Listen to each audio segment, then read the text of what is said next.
I first started, when I first came to Hollywood, my goal was just to get my name on there. You know how they write the names on the comedy store? Like, I got my name on. You got it on How there? long ago?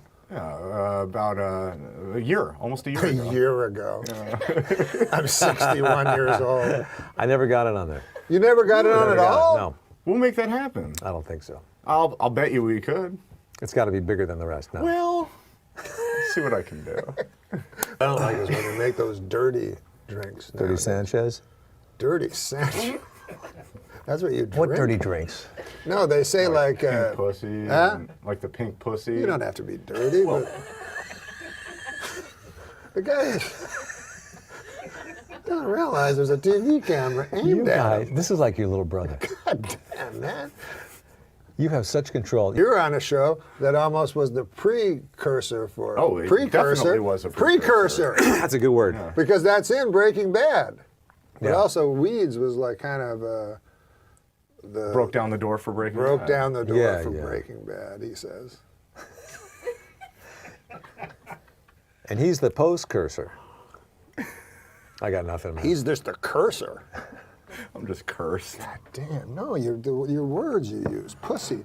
You can say What was another dirty drink? What were you thinking of? You know me, I don't know shit about golf. 25,000 a week he costs. Is that right?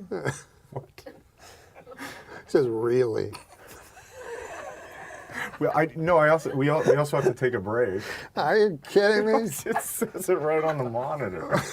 We have no Really? sponsors. Well, I thought we do have a sponsor, right? You know what's amazing that I didn't We know? have no sponsors. It's got word they have to take a break. Oh, really? Yeah. That's great. Well, let's take a break. All right.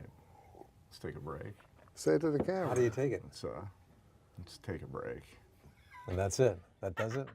Go ahead, say something to me, and I'm going to show you how I act by reacting. How are you feeling, Kevin? In my head, I'm thinking, how am I feeling? All right. Jesus, that was good. I'm not finished. Oh. Yeah, I'm all right. You? I guess I'm all right. I don't know. Worst reaction ever. Doesn't even know how he fucked. But whatever, you know, you need a sidekick. You have a sketch that you wrote that gets like on at 12:55. Yeah. And then Lauren comes and goes, you got to move this down to 4 minutes. Yeah, how do gotta you make do it 3.5 that? minutes. How is that possible? He says, you know, we could either put it on or, you know, we'll cut it and do it another week. And you know it's not going to get on another week. Yeah. So It's you hard to say, do "I'll that. You have to talk fast. And, you know what I mean? No. You don't know what I you know. have to talk fast means? I know, but That happened. How did you guys meet? Did you have to audition for this? we covered that in the Tom Green episode. No, we met at Tempe Improv. I like he's mad. He's like he's mad at you. We covered that in the Tom Green episode. I was saying it to you. I met him when I used to manage the improv in Tempe. I didn't where ask I you met if you the managed first the time. improv. I just asked you where you met him. He's good with that. Wasn't Kip Adada the guy who went over to? No, that was Kelly Monteith. Kelly Monteith, another one. He But went these guys over- were all like established when I came in. What's his name from Richard Chicago? Lewis. I can't remember his name. That's it? That's how he helps out. He used to do the two-man act with Tim Reed. Oh, Tom John- Dreesen. Dreesen. Yeah. Greta was the best. And the Little Rascals I saw him in Yeah. there. Yeah. Book was riveting. And the Flying You didn't Bird. read the book? No, but I heard it was Yeah, you heard it pretty from me good. because I read it. God damn. That was this a word you kept motherfucker. using, I right? mean, no offense to him, but he's a good guy. He's a good guy. Him and Beretta. Had him do a joke. All right. A good name for a dog is Syndrome. That then when he tries to attack someone, you can yell down Syndrome. Don't laugh. It's not. I apologize. I mean, it's yeah. That's like It was a little insensitive, I guess. Go about this one. Movie star and award-winning director Ben Affleck has vowed to live for one day on $1.50, or as Adam Egget calls it, a raise. He did the joke and you were the punchline. Yeah, I'm broke. There's going to be a Broadway musical based on the movie Rocky. I don't know if you guys heard about this. And in the Broadway musical version of the show, after Rocky climbs the steps of the art museum, he goes inside and spends 2 hours looking at paintings. I know, god damn. Goes inside and looks at what? Paintings? He looks at paintings. I like for that. 2 That's a good hours. In England, a woman was arrested for throwing a birthday party for her 16-year-old son that included marijuana, alcohol, and strippers. Now she's got even bigger problems. What to do for his 17th birthday. Whatever. You know what my favorite impression that you did was? When Sam Donaldson was on the chair. That was hilarious. I loved you as the audience member in the Phil Hartman's Donahue sketch when the women, they were like battered wives or something similar to that. Were you in the, thank you. Were you in the,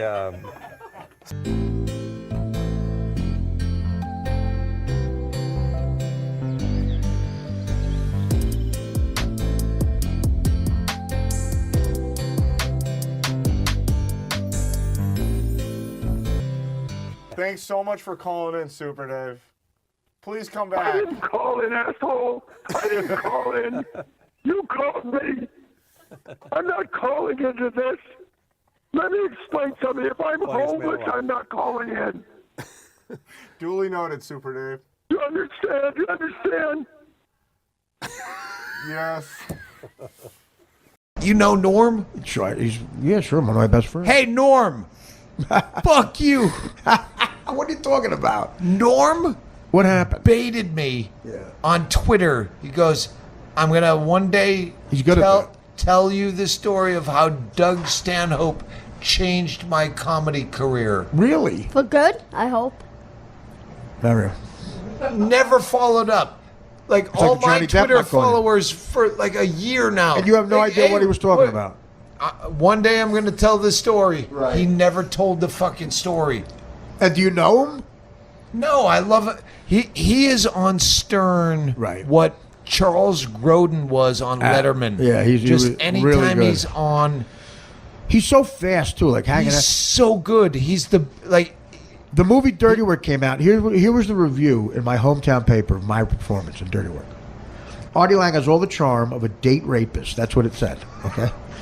Norm looks at that. My mother was upset. Gets on the phone with my mother and goes, "Hey, Mrs. Lang, that's fucking great.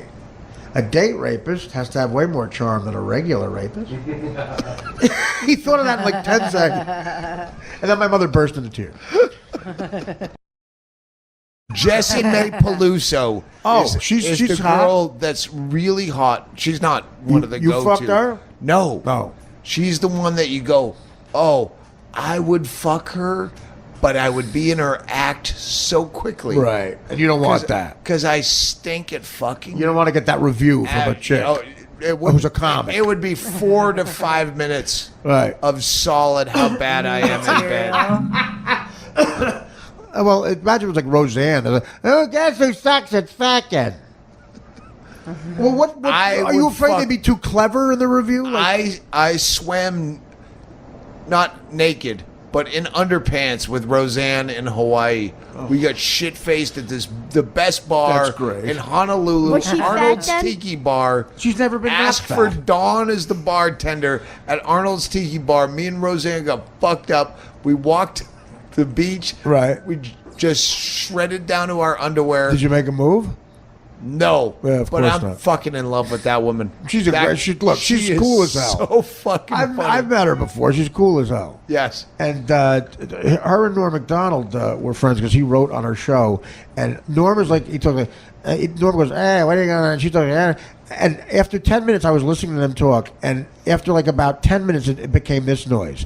Just a solid bar.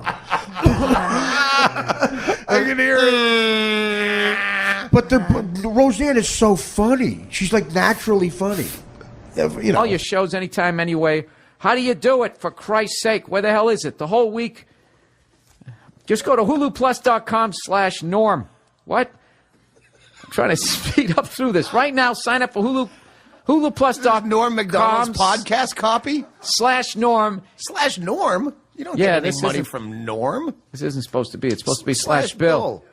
/bill. They said Norm. Well, you know what? I like Norm MacDonald. Let's give him the money for the I week. didn't even know he had a podcast. Oh yeah, dude, Norm MacDonald. Did you see him on Conan telling that moth joke? No. Yeah, you got to see it. No, I haven't. Dude, you know how many comics out there don't give a fuck, but kind of still do? You have to kind of still do to eat. That guy Norm truly doesn't. He's so fucking Truly. funny. Norm, listening to Norm on Stern or anything, any podcast, listening to, I don't know if you remember when Charles Grodin would do Letterman, and just knowing he's going on there, that it was always a fucking great show. Oh, yeah, that's and what people didn't get that he was fucking around. Yeah, that's how amazing. Norm is anytime. If Norm's the guest, I'm fucking listening. One of my best opening monologue jokes ever. Did you ever see, remember that whole thing when he was doing Weekend Update and they told him to make it funnier? So he didn't. He just was more Norm the next week. So eventually, of course, he gets fired. So then, he goes off into the Hollywood world. He's got a TV show or a hit movie or some shit. So now they bring him back to guest host on SNL. And I'm going to butcher this, but he kind of came out. He's like, yeah, so, people know I got fired from this show. So now they got me back hosting, which means either I got a lot funnier or this show sucks. That's what he opened up with. And I know that wasn't approved. Sorry for the bad Norm. I'll have Jay Moore on to make up for it. That was a great Norm. Then it occurred to me, I haven't gotten funnier. The show has gotten really bad.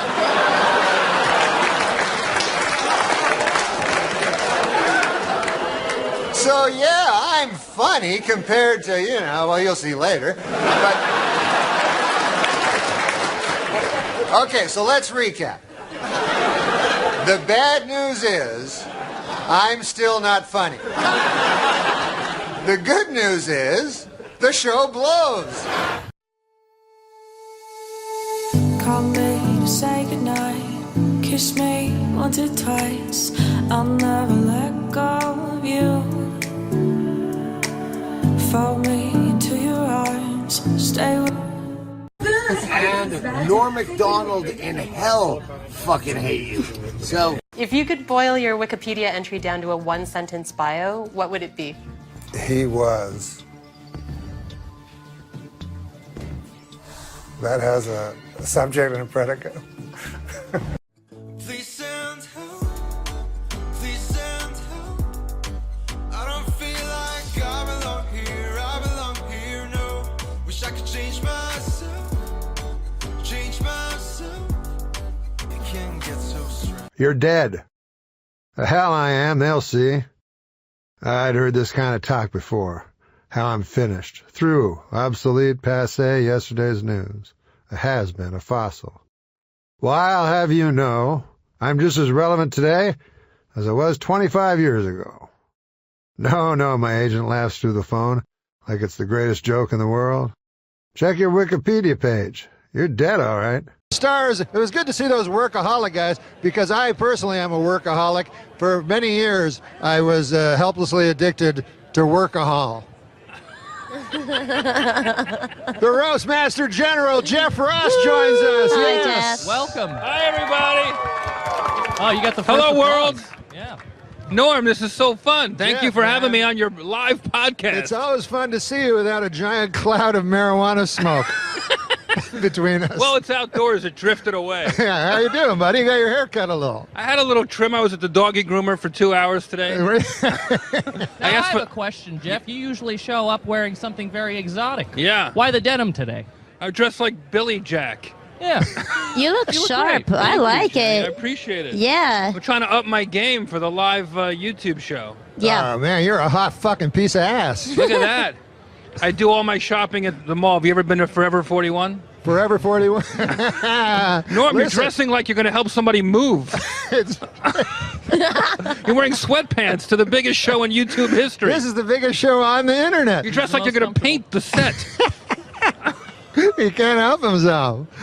I got to ask you this, though. Hey, I saw, by the way, on the computer, a show you do now called Morning Roast. Yeah. Unbelievable. You wake up in the morning, you turn on your computer, there's Jeff Ross waking up himself, roasting somebody. How's that work? Well, whatever comes to my hungover head, I just start making fun of, and I put it up on my YouTube page. God damn, it's funny. Who should I roast this week? What about Cassim? Yeah, It would be an honor Cassim. if you could just do me. He's an Arab, if that helps. I only roast celebrities, Cassim, so you're off the hook. Thank you. What do you dress like? You're like Harry Potter's accountant. You just not that up. Well, I want to thank Jeff Ross for turning the mirror on me today. Back to you guys over there. Like the inventor of a cure of some disease we haven't thought of yet. Look at you, like Orville Redenbacher's fluffer. I don't know. This is fun. Good. Thank you. Of course, Bob Saget directed Norm Macdonald's movie Dirty Work. Yeah. A move that transformed Norm Macdonald into a star, Buck's employee. Did you say something after star? Norm Macdonald's so stoned he thinks he's at a roast for Bob Seger. I love you, Norm.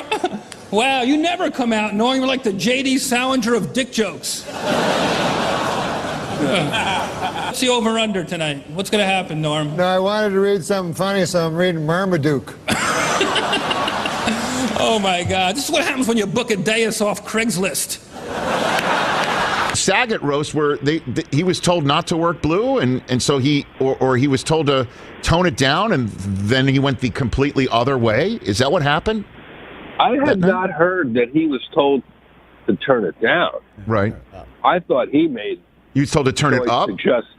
I thought he made the choice to go so soft that was the joke.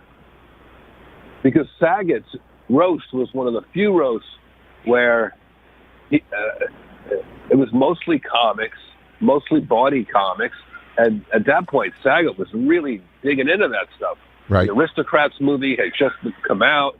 Bob was having this resurgence as Dirty Daddy, and really a contrast from his Full House persona. And we were all went in really deep. And I purposely wrote my speech without one curse word, just to make a point that you didn't have to be funny to be dirty. Right. And that was my spin on it. Norm took it one step further and did Farmer's Almanac type jokes. That were, like, hey, Cloris Leachman, people say you're over the hill, but don't listen to them. You'll never be over the hill. Not with that car you drive. And we looked at him like, is he having a stroke? But I already knew Norm will always go for the best joke, the way he would on SNL, the way he would on late night shows. Publicists be damned, he wanted to have the most provocative joke that the comics would talk about the next day. But on this show, he did a conceptual piece to throw softballs around the dais in an affectionate sort of way. And you can see when you listen back, the first few jokes, people are kind of polite laughs, nervous laughs. I'm a producer. I'm almost panicking. Right, yes. Like what, is he tanking this on purpose? We already had Artie Lang not show up. We don't want this to be a disaster.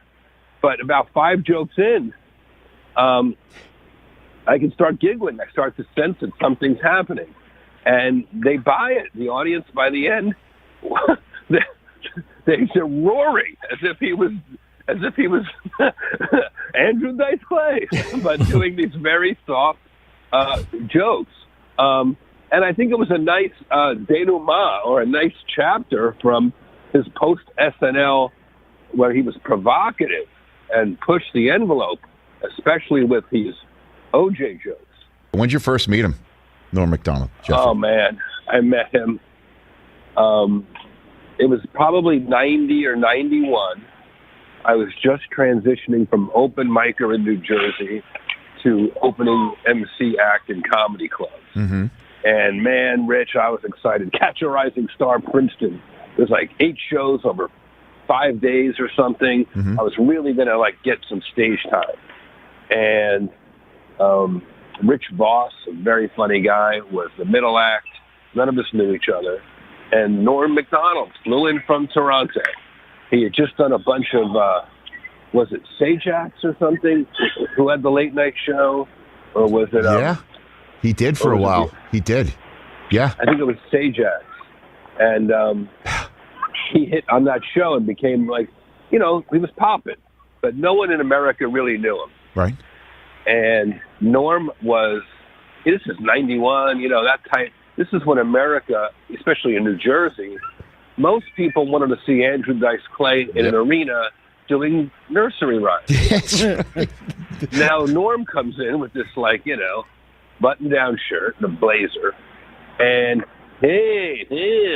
like you couldn't barely understand him, and his material was tight, and callbacks and crafted and honed and economical use of the language. Like it was fascinating for a comedian.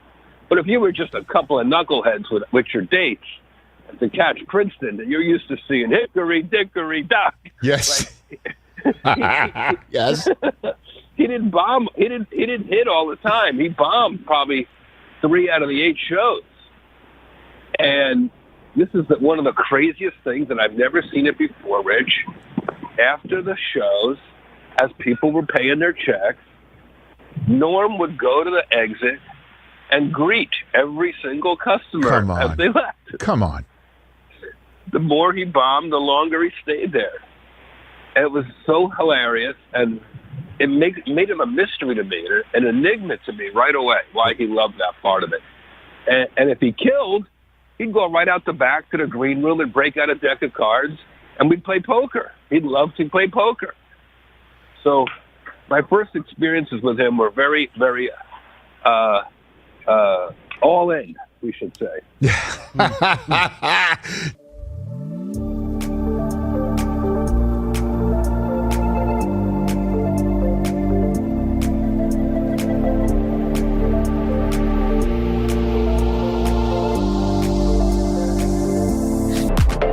So he'd invite me over to SNL once in a while to play poker on off nights, on Monday nights or something. And to watch him play poker while watching Monday Night Football and a baseball game, like he was a gambler. Right.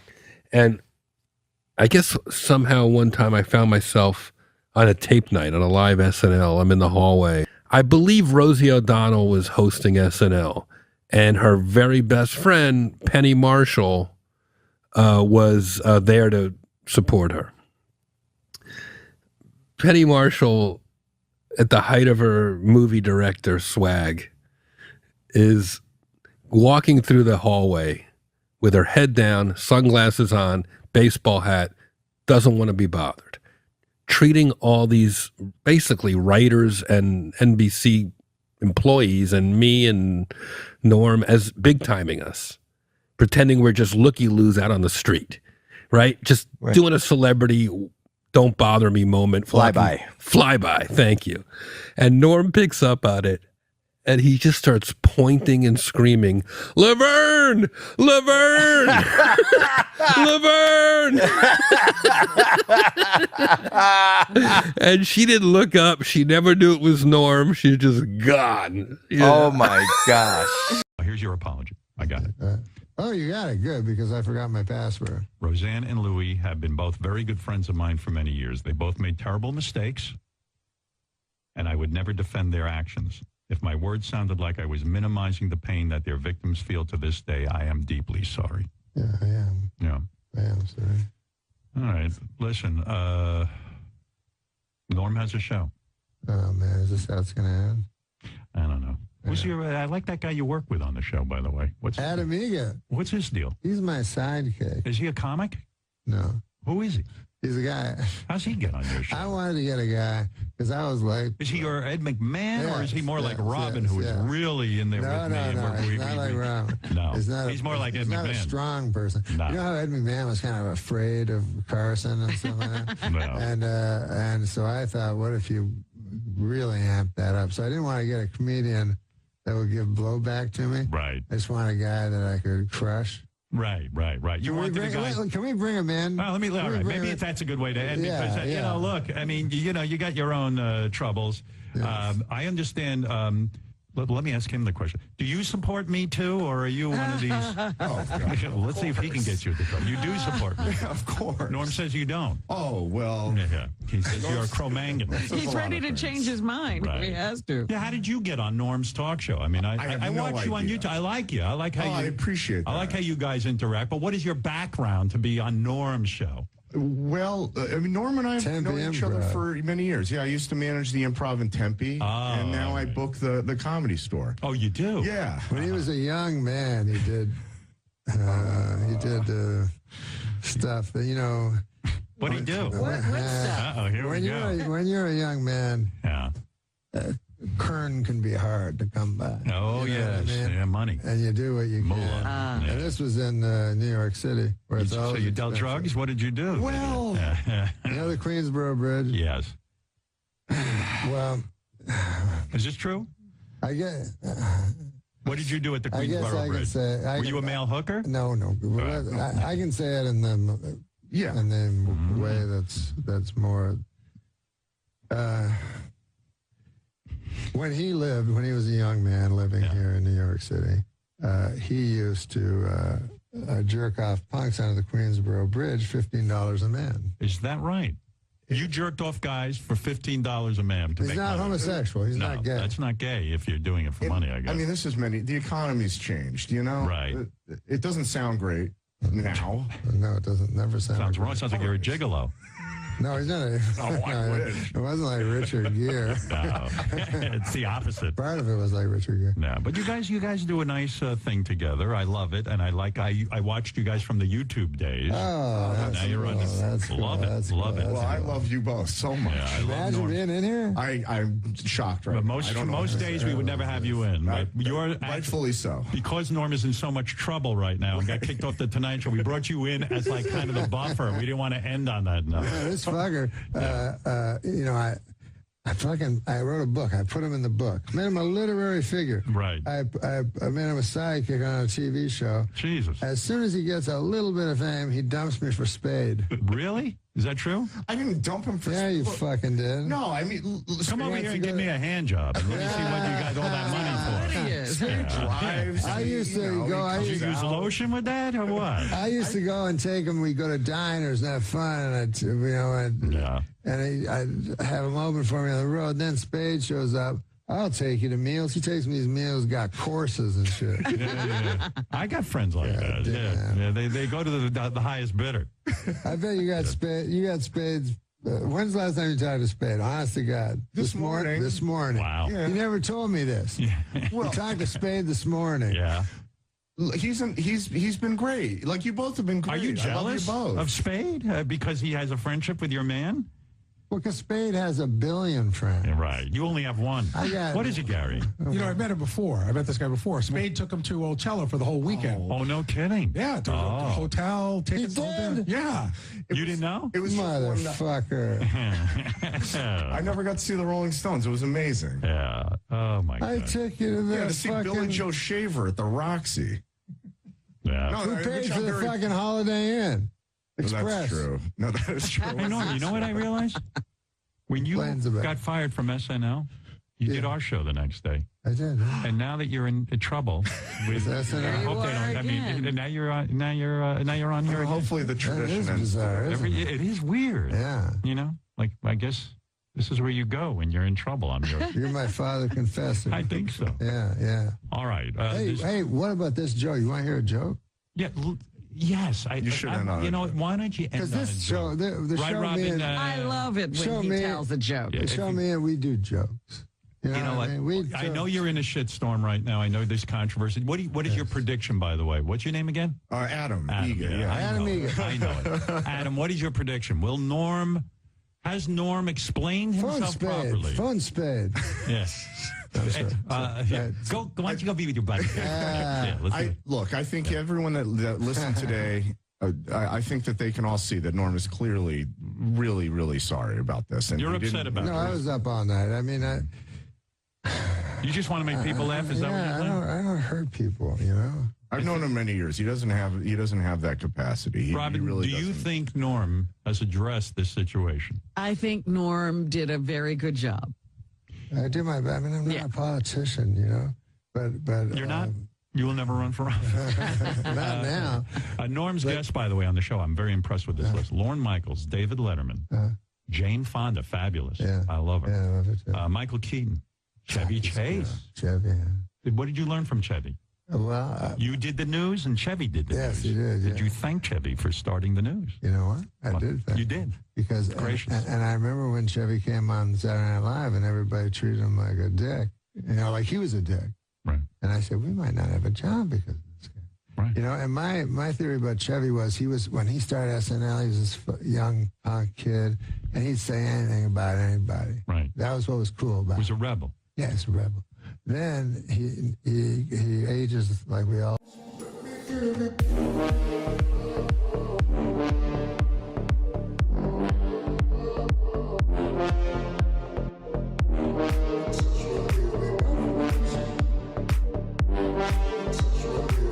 Can you tell, because we've had great Norm stories on here and you were actually tight with him, can you tell any Norm The stories? king. I mean, I do a couple in my set. They're great. I was, so I don't want to give any of those don't away. give those away yet, but I'll share with you one that was one of my favorites. Yeah. So we're on tours, me, Sandler, and Spade, and Norm, and it's our final show. I believe it was Mohegan Sun, and so it's our final show. So like we're deprived of sleep, so everybody's just like, let's sleep in, okay? So we're all in a text thread. So we all sleep in and we're, wake up. And so Norm was on the thread at 6 a.m. on the thread with everybody. And he goes, hey, I'm getting breakfast. Anybody want to have breakfast? And radio silence. Everyone's sleeping. I wake up at about 9 a.m. and I go, hey, does anybody want to get breakfast? And people are like, yeah, I'm down, blah, blah, blah, blah, blah. So we go down to the lobby and Norm's walking up and he goes, what are you doing?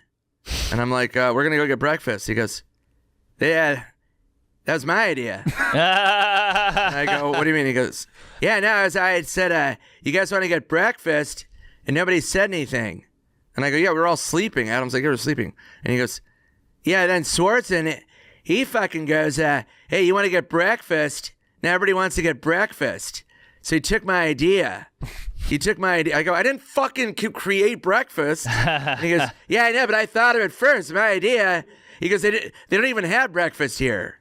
And we're at a casino, and we're like, they don't have breakfast. They always have breakfast. And then he goes, no, I've been walking around trying to find it.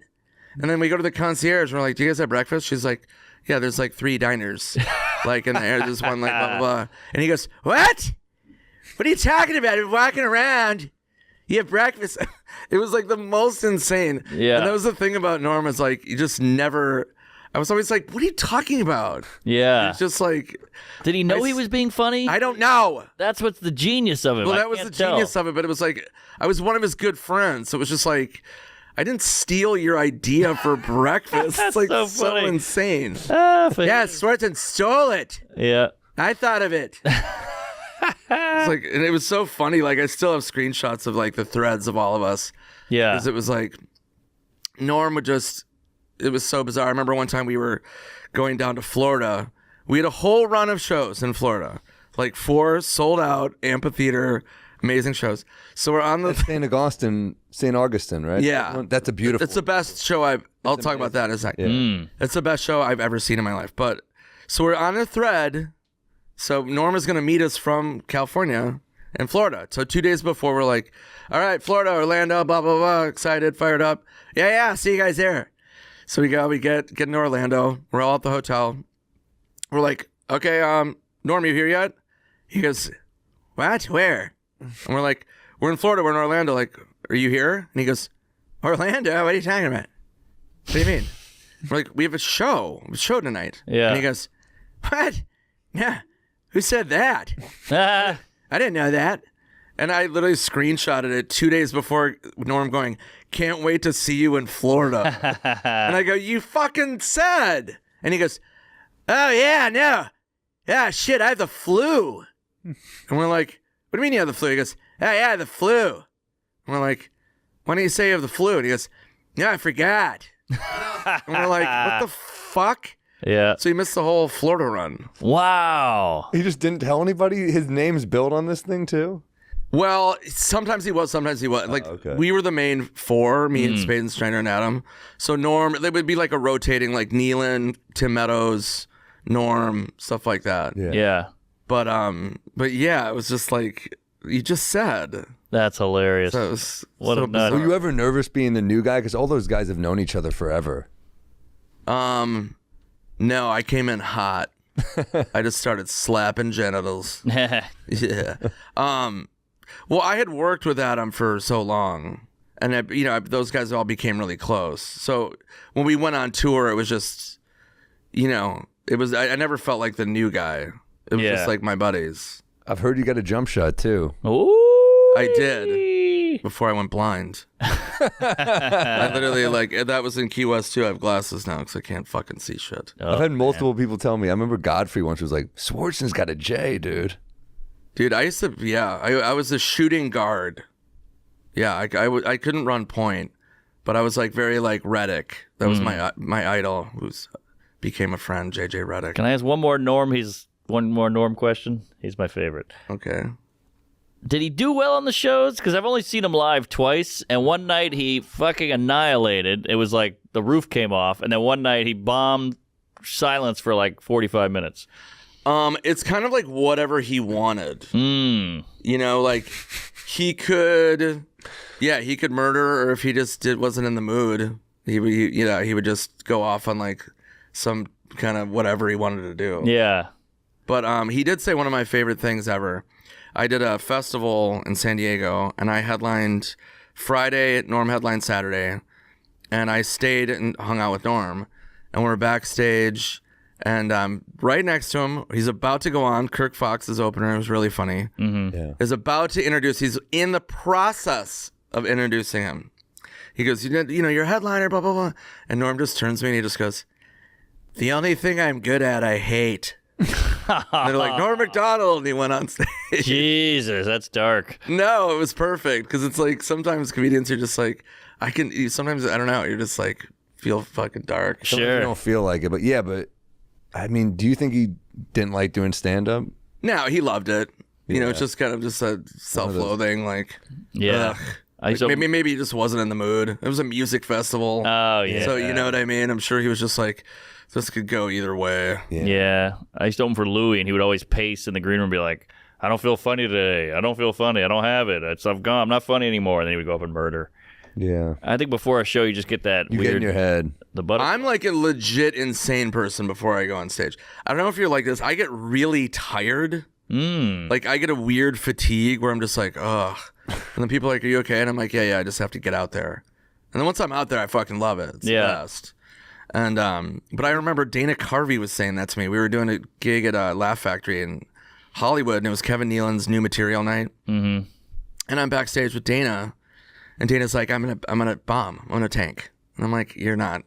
And he's like, no. I don't have anything. And blah, blah, blah. And I'm like, no, it's a new material night. He's like, no. I'm gonna bomb. And I'm like, all right, whatever, dude. And he just went out and fucking murdered Dana Carvey. It's like, exactly. Literally, he's the most charismatic, naturally hilarious human being that's ever created. Yeah. Much like a Richard Gere. Yeah. But no, he's amazing. It's funny when people say stuff like that. Now, was Norm I mean, I know he's a brilliant comedian, blah, blah, but was he ever... one question. Was he ever brutal to hang out with? What do you mean? Like, was it ever hard? What? Abusive? No, No, it just like- means it was just like a hard was it annoying Shut up, sometimes? Sam. You know, like... I'm trying to fucking defend Mark. Well, like... Stupid question. He's got that... No, he's trying to like... No, I appreciate it. Be easy on my man. No, player. you can... Hey, tell you're me- in our cave, man. What are you doing here, Nick? What are you doing here? You know, like he couldn't drive, so you had to go pick him up, or he has that great story where his assistant was like, Norm, you're not going to believe this. I got a hooker last night, and she snorted coke off my dick. Don't tell anybody, please. And Norm's like, yeah, of course, I got you. And then the UPS guy walked in, he goes, this guy got his dick coke snort by a hooker. And the guy was like, what are you doing? You know, but that's Right. Norm. Yeah, I mean, it was always just interesting. I mean, there's a story I've told before. I'll just tell it quickly. But, Please. But it's the one of where I called him to watch a baseball game. So do you know this story or no? So I call him. It's noon. There's a triple header on. So I go to the bar, have a couple beers, and then Norm's like, hey, what are you doing? And I go, I'm at the bar. I go, I just got here. Have had a couple beers. Want to meet me and watch games? And he goes, yeah. Can you pick me up? And I go, no, I've already had drinks. I don't want to drink and drive. I go, you live a mile away. Just call a cab. It's before Uber. And he goes, all right, yeah, see you there. So I'm like, okay. So I'm drinking at the bar. Watch one whole game. No Norm. Another whole game. No Norm. Text him. Nothing. Yeah. No reply. This is what, 6 hours now? 6 hours. So now I'm like, solid buzz. Thank you, Mark. So then third game. No Norm. Huh. So it's 9 o'clock at night. Now I'm like fucking drunk as shit. And I'm leaving the bar and he's walking in. And he goes, where are you going? And I go, what do you mean? Where the fuck have you been? Yeah. I watched all 3 games. I'm like in a blackout. I can't walk. And he goes, so you're leaving? And I go, yeah, I can't see. This is what I'm talking about. And he goes, no, and this is the best part. This is so Norm. I go, where the fuck have you been? And he goes, I had to do laundry. For 9 hours. For 9 hours. I go, 9 hours? Do you run an orphanage? What the fuck are you doing, man? You wear the same thing. You wear sweatpants. Right. He goes, yeah. So I stayed and had like one more beer. But it was just like... That would drive me crazy. Of course. That's what I'm talking about. But I mean, that's why like you just never... You would never like fully invest. Right. But he was great though. He was really competitive one time. He goes, hey, you ever play ping pong? And I go, yeah, I grew up playing ping pong at a ping pong table. And he goes, no way, I play ping pong. I'm really good. And I go, I bet you I beat you. And he goes, no, I bet you won't. And I go, okay. He goes, I got a new ping pong table. So I go over to his place, and we're playing ping pong, and I annihilate him, like in front of Lori and his son, and it's just, and he's fucking livid, and I'm just smoking, and he's like, what the fuck? What are you, fucking half Asian? What's going on here? What are you doing? And I'm like, I grew up playing ping pong. I'm like really, really, really good. And he's like, yeah, I play again. And so I just kept beating him. And then I felt bad. It was kind of like I would let up a little bit. Yeah. And he could tell, and he would make it more mad.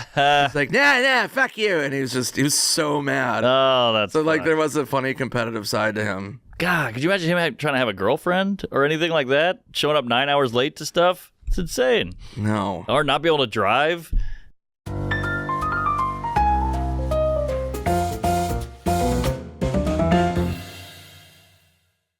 Texaco Oil, reeling from the public outcry over racist remarks made by some of its top executives at a tape-recorded meeting, today announced a dramatic change in company policy. No more tape-recorded meetings. 4 Wisconsin men have been charged with felony hate crimes after burning a man's buggy simply because he was Amish. If convicted, the men face up to 25 years in prison. But furious Amish leaders say that is not enough. They want the dunking wheel.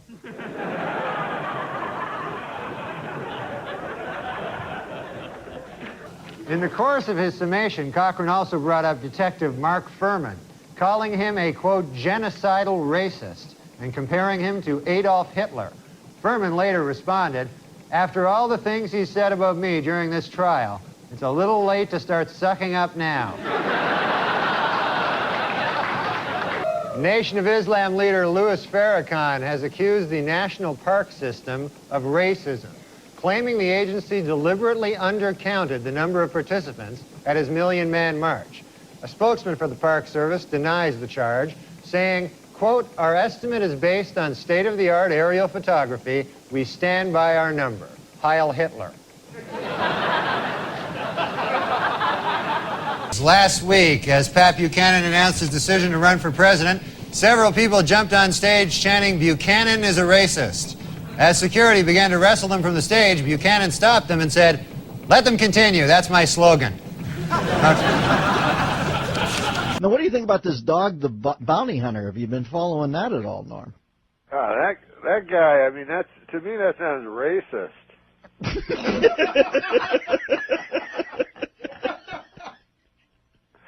But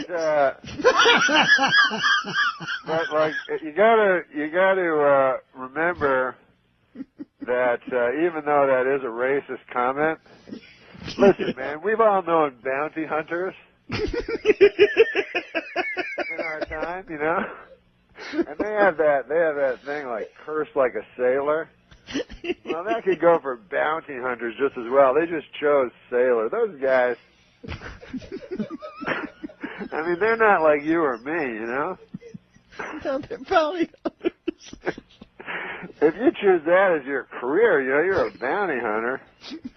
Listen, some salty language is not going to be You may as well just be a longshoreman. No, there's nothing worse than bounty hunting. Norm, you're a genius. All right, we got a couple of minutes left. Anything else you want to lay on the listeners before we leave today? That was funny, that bounty hunting thing. Seems like he's going to get a pass on it, right? I don't think so, Norm. I think he's in trouble. Are his bounty hunting days over? Where's he go from there? We can't keep you on. I'm sorry, but, you have to, you have a public image of hunting down criminals in their hotel rooms, diving at them in the middle of the night and beating them up. We can't have you saying racist things.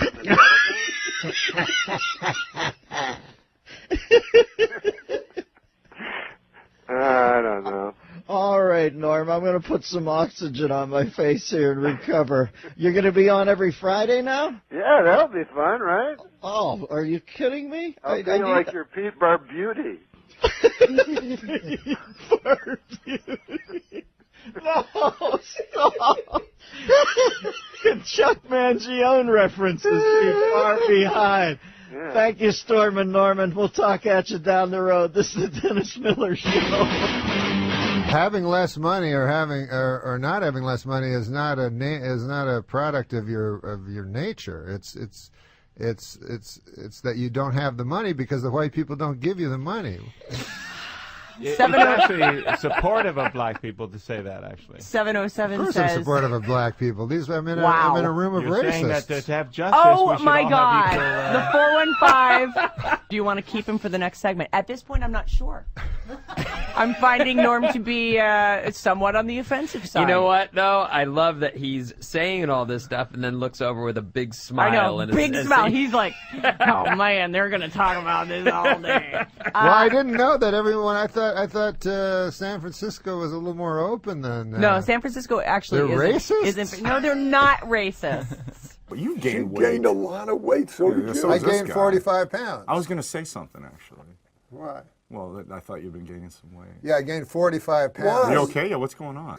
No, I am. I'm going to lose it though. Yeah, it's the heaviest I've ever seen. And since I've gained it, I sweat like a Yeah, you sweat like a whore in church. I don't mean to be what? I don't mean to be filthy, but a whore in church. Yeah, she's nervous, so she sweats You're because sweating like a Chris Dorner in a Big Bear cabin. Okay, come on. Well, I'm just. That's racist. Are you familiar with the Tinder app? Sure. Yeah, sure. So I'm on there. God, look at you. Huh? I like the when he goes, body "Are you familiar with the Tinder app? It's like Ted Levine. Everybody says that. I do. I sound a lot like Buffalo Bill. Your name is? Oh, Jack Gordon. Mr. Gordon. Good. Well, Frederica used to work for Mrs. Lippman. Did you know her? No, Oh, wait. Was she a great big fat person? I'm on there. I match with this one girl. She's like young and very attractive. I'm a 4 too. We start talking. She's texting me at like 4 a.m. And I'm like, oh, what's going on? She's like, oh, I'm bored and I wish I had some weed. You want to come over? And I'm like, yeah, sure. And she's sending pictures of her. Oh, maybe we'll have fun. And I'm like, so at this point, what were the pictures? It was like her bent over with no, clothes on and stuff. And I'm like, but at this point, my cock's making the decisions. Anyway. Tell me. And so I call my friend, and then she's like, yeah, just can you bring a C note? Well, I have a roommate that sells $100 bill, and we'll go get some weed, and you can come on. And I'm like, yeah, am I getting mugged?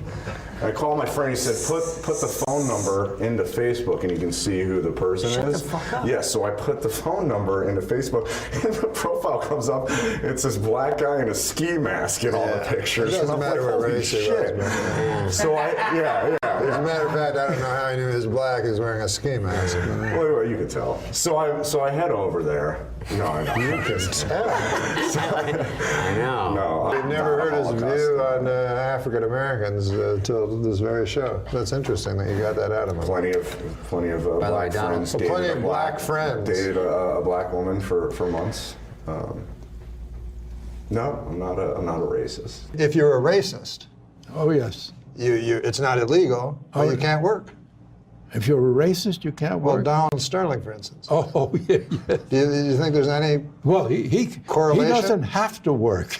No, he doesn't. $10 billion. No, but a serious question, though. Yes. If a man has a job Yes. and he is a racist, Yes. should the job be taken away from him? No. Okay. But his fellows should. His fellows. Good news for him. Yeah. Not a racist. Here's actually a joke about Donald Sterling. Okay. All the charities that Donald Sterling donated millions of dollars to are giving the money back to him. Well, that'll show him. It's not bad. Two businessmen bought the Milwaukee Bucks for $550 million. They are very excited with their purchase, as this is the only legal way to own black people. Now that is here, and I read that. Well, you're not there. You know how businessmen are racist? They are. Yes, it's them being racist. They not are. You. The two businessmen that bought the Milwaukee Bucks for $550 million Yeah. are racist, according they're to this. fine, man. Do you have any other color jokes? I mean, he's just blue and yellow. Did you just say, do we have any other colored jokes? I knew you were going to say that. Fucking Jimmy the Greek over here. I don't want to. Jimmy the Greek. How about Jimmy the Greek gets kicked out for being a racist? Meanwhile, they call him the Greek. On TV. Jim's. This is what you said their neighbor was? Jim Ping? That is my neighbor. A nice fella. Nice guy? Let me as abacus I want to do this. yesterday. Jesus. Oh, come on. That's not a Chinese guy. I wasn't saying it was. That was kind of racist. What are you, Mickey Rooney? Hey, come on. I know he's dead, Have but a little Mickey Rooney respect. did a very racist thing like you just did in a movie called Breakfast at Tiffany's by the wonderful Truman Capote. I wasn't doing anything racist, and you know it. But go ahead. If you don't stop with that pornographer, right this minute, I'm going to go to the police department.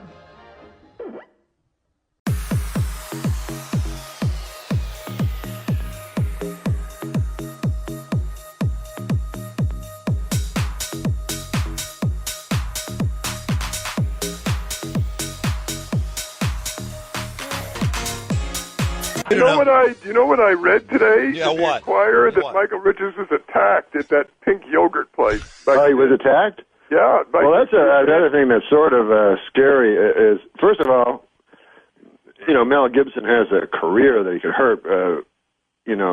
Michael Richards doesn't really. Wait a minute, Norm. I believe Super Dave was going to tell a joke there. I'm kind Oh, of. I'm sorry. I thought it was really No.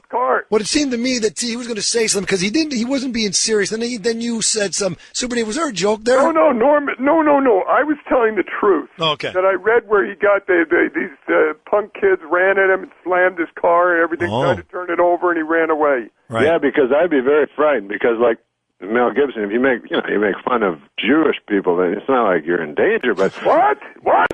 If you're driving What did you around, say? You heard him. Uh-oh. Hey, here's the thing, and I'm going to say it again. Here's a very funny thing that happened. Marlon Brando, remember, said that Hollywood ran, the Jewish people ran Hollywood. That's right. Yeah, but Marlon Brando. And then he had to apologize. Marlon Brando and they let him work. Say anything. Marlon Brando lived. Well, listen to Norm MacDonald and Super Dave argue about the Jews. Marlon Brando lived behind a cardboard cutout. What? He lived behind a cardboard cutout. He was 900 pounds. So he can basically say anything. No, but don't you think Michael Richards would be kind of in peril? And well, but I don't think he had a career. No, I'm saying just physically. Hey, did you cut us off? I didn't. Are we just talking? Yeah, you guys. We're not even on the radio. You haven't been on for the last hour, but it's great. So great. I haven't talked to Norm in about 3 weeks. Jonathan, don't you think that permission? Michael Richards may have his life sort of in danger? Yes. No, I would move to either Tucson or Idaho. Yeah, or Wisconsin. Why, is Wisconsin good too? You know what I'm saying? Yeah. You mean like just a shack in the woods or something? Or Boston. He could move to Boston. Yeah. Stay hard. Yeah. Wait a second. No, wait. You know the joke about B.B. King's wife? No. You don't? No, I don't think so. B.B.'s having a birthday, so she wants to surprise him. So she goes to the tattoo parlor. She says, put a B on one cheek and a B on the other. So the guy does it. She goes home. B.B. comes home. She opens the door, bends over, drops her shorts, and says, surprise! He said, who's Bob? Oh, that's great. There it is, ladies and gentlemen.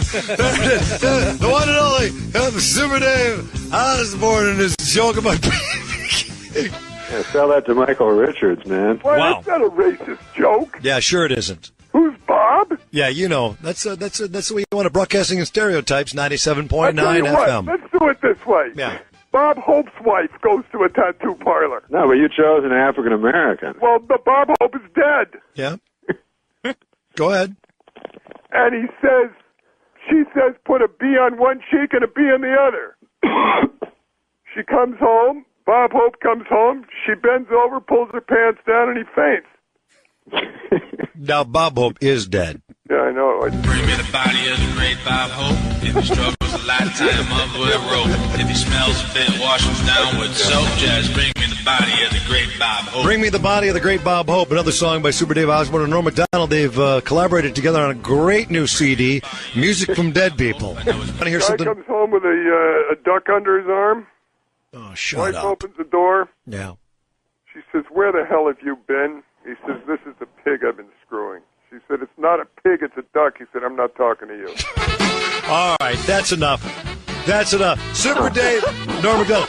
Why did you make her African American in that joke? Yeah, why did you say? You heard him because you're racist. He said you're racist. He said, why did you make an African American in your joke? That's what you like to do, don't you? Super Dave. Hey, don't you feel sorry for Michael Richards, really, though? All right, goodbye. If you were Michael Richards and you were in that situation That and word. you said those things, what would you have done next? Well, I think what he did was panic and start pretending it was Lenny Bruce.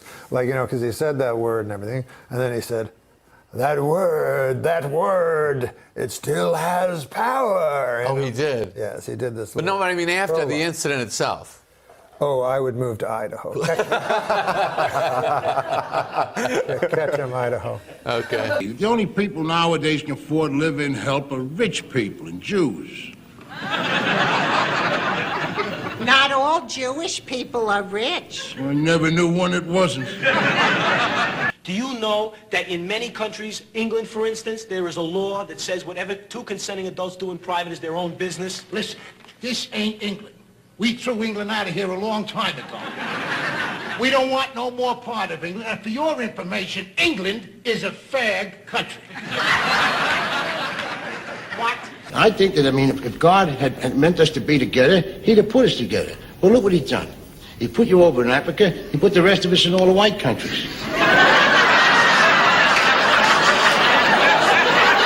I think most of the audience was laughing with Archie Bunker. Of course. A lot of people were laughing with Rob Reiner, you know, the liberals and the conservatives. Yeah, Archie, you tell them. Well, I think if you were neutral, you would agree with Archie because he was the funnier guy, the lovable guy, and he usually won the argument. Yeah, and Rob had the beard. And he was strident. Yes. Or maybe we're just racist. There was only one man in town who could make people afraid of him even from beyond the grave. And that man was Richard Chubby. Because with Big Chubby gone, there was only one person to take over the family business. His son, Little Chubby. Back again, Burt Reynolds in a commanding lead with $14. Hey, check out the podium. Look at this. Mr. Reynolds has apparently changed his name to Turd Ferguson. Yeah, that's right. Turd Ferguson. It's a funny name. Norm and I were hanging out in his office one day playing a game where you had words and you had to do an impression of somebody saying the same sentence. And he did Burt Reynolds doing it. And we go, oh, well, there we go. So how can we get Burt Reynolds on TV? And then one time I was talking to Burt Reynolds and he said he wanted to come on the show while I was doing Celebrity Jeopardy and then punch me in the face and take over. And then he'd be even stupider. But then I got fired, so he couldn't do it. The sketch that you got on the air, and you say in your book, hey, you know, I didn't originate this sketch. I kind of stole this sketch with permission. But the famous Jeopardy bit. Yes, Jeopardy sketch. Where you play Burt yes, Reynolds, yes. and you say Will Ferrell was key to that sketch because he played such a great Jeopardy host. Yes. But that thing was one of the most popular sketches, and you pitched that, but you admit in your memoir that, hey, that's something I got from SCTV. Yeah. And I waited till Martin Short was a guest on the show, and I pitched it and said, can we do the Jeopardy thing? Yeah. They did a sketch on SCTV when I was a child called Halfwits, and it was it even Alex Trebek was in the sketch because he was a Canadian, and it was. It was just these kids. It was when two schools would fight each other, and so it was real stupid. So I always loved that show, and I said, Celebrity Jeopardy, they always ask such easy questions, and the celebrities are all so stupid. It would be great to do it. Unfortunately, they've already done it, and I feel like I shouldn't just steal a sketch. Right. So when Mr. Short came to do the show, who later became my friend, I said, who wrote that sketch? And he said, Eugene Levy. And I said, maybe we could phone him, and get permission. And so he said, yeah, we'll do a conference call. And I said, no, I'll phone, I'm a man, Yeah. So I phoned Eugene Levy, and I asked him, I told him the whole sketch. I said how much I loved the first one, and I asked permission, and he was kind enough to give it to me. There was no better show than that SCTV. That was unbelievable, God, right? It was amazing. Unbelievable. Why does Turd Ferguson? Why does Burt Reynolds hate Alex Trebek? What's funny is I wrote that sketch because on Saturday Night Live you have to do impressions once in a while. Mm-hmm. And I don't do impressions, But I do like 4 or 5 guys from when I was a kid that I liked, Like Letterman I liked, so I could do an impression of him. And when I was a little kid, Burt Reynolds used to be on The Tonight Show, and he was like the funniest guy ever. So I wanted to do Burt Reynolds, but I couldn't figure out how to put him in anything. Right. And so I wrote the sketch Celebrity Jeopardy so I could do my Burt Reynolds. And then when it comes time to tape it, like Lauren... told Costume to have a white hair for me and a white beard. And I'm like, no, Lauren, I don't do Burt Reynolds. I do Burt Reynolds from the 1970s, from Smokey and the Bandit. Because that didn't make sense either. Nobody knew why. Why was it 70s? I know, it made no sense. But it's funny, like you say, Turd Ferguson, because on one of them I go, Burt Reynolds goes, that's not my name, to Alex Trebek, and he forces himself to be called Turd Ferguson. He forces Alex Trebek to call him Turd Ferguson. Right. So anyway, somehow that caught on with some people. So still to this day, like sometimes I'll be walking down the street and the guy will go, "Hey, Turd!" And then I go, "Thank you," and then everyone else goes, "What? What is going on? What kind of universe is this?"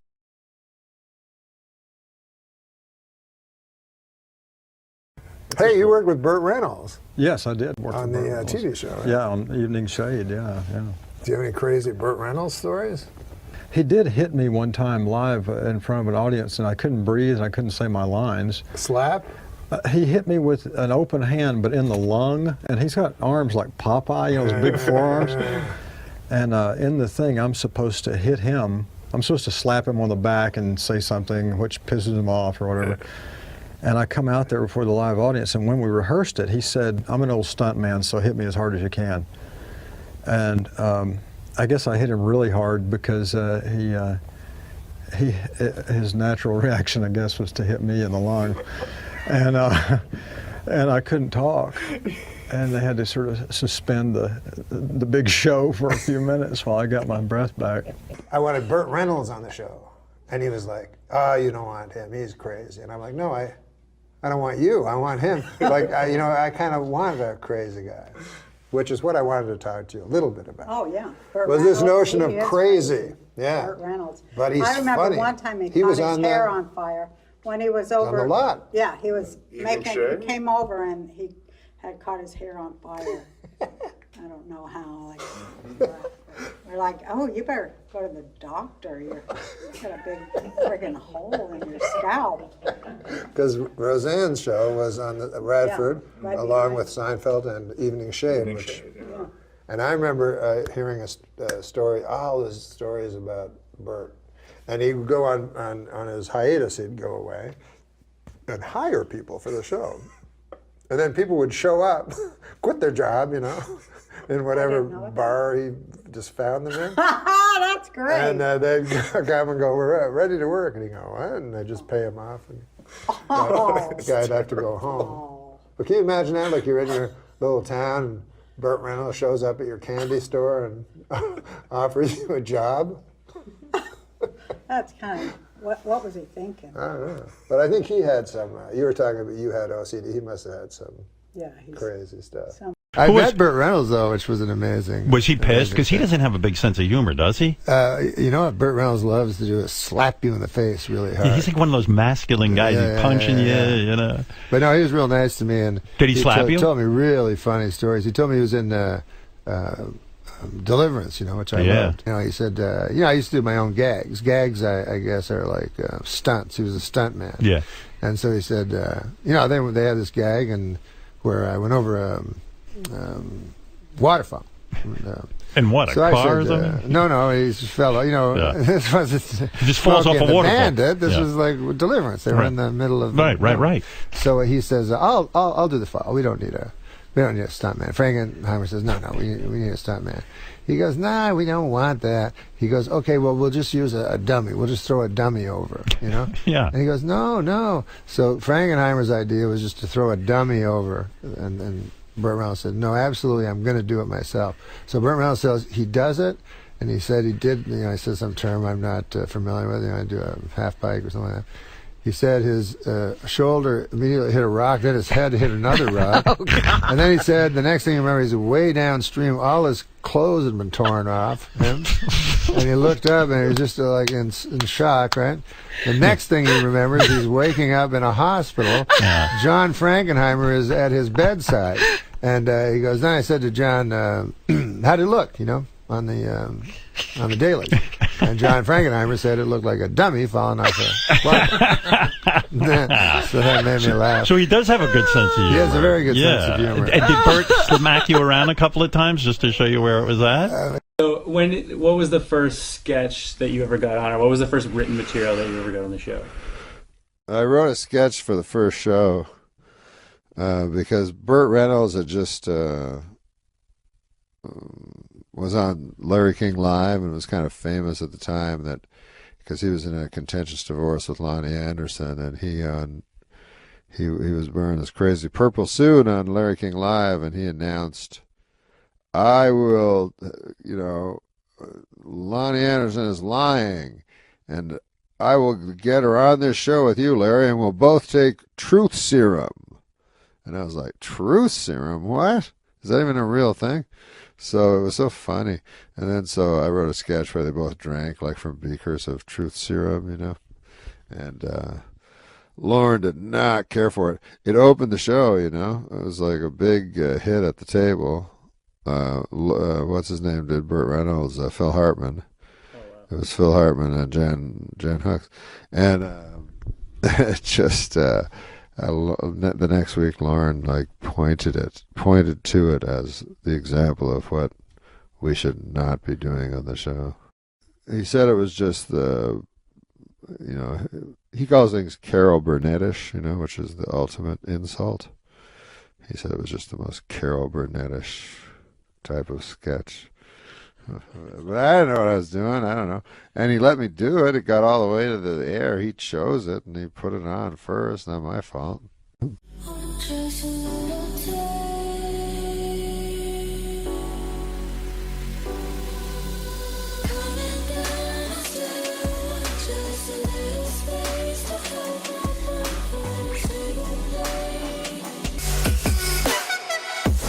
love the Burt Reynolds impression you do.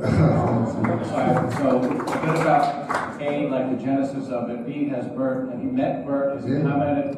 And just while I have this, over the 41 years of SNL, I'm wondering, besides Farley, going back to day one, who are the players that really you most admire and maybe shaped you? Well, when I was a kid, I liked, my favorite was Dan Aykroyd by 9 Miles.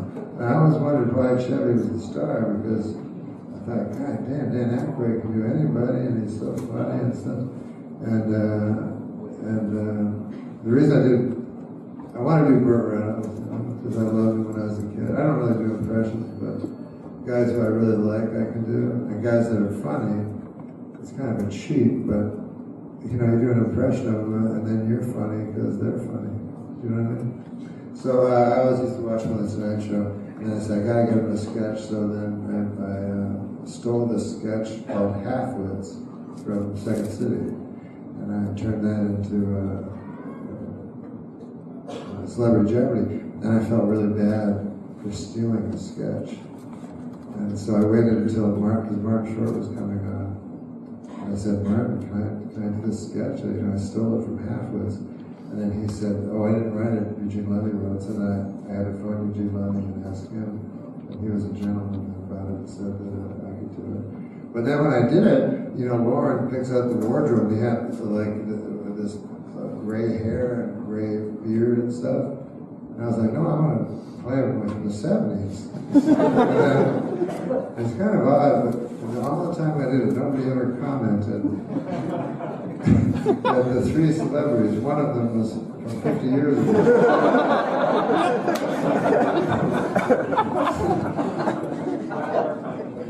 Oh, Bert, yeah, no, I met him, and goddamn, that guy was funny. He just told me the funniest stories. And yeah, he said he wanted to, this is a story I told him.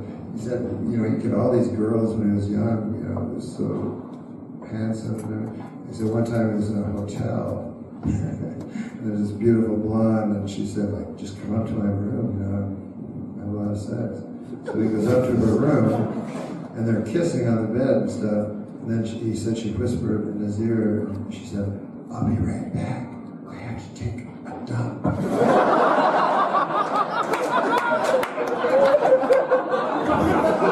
So he ran away. Most of us would run away, but he could just get the next girl and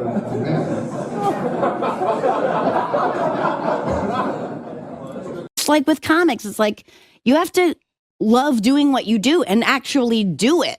You're so you know right. what I mean? Like you can't just be lazy. That skates by for when you're naturally funny, you can be lazy at first, but eventually you got to get your shit together and work. It's,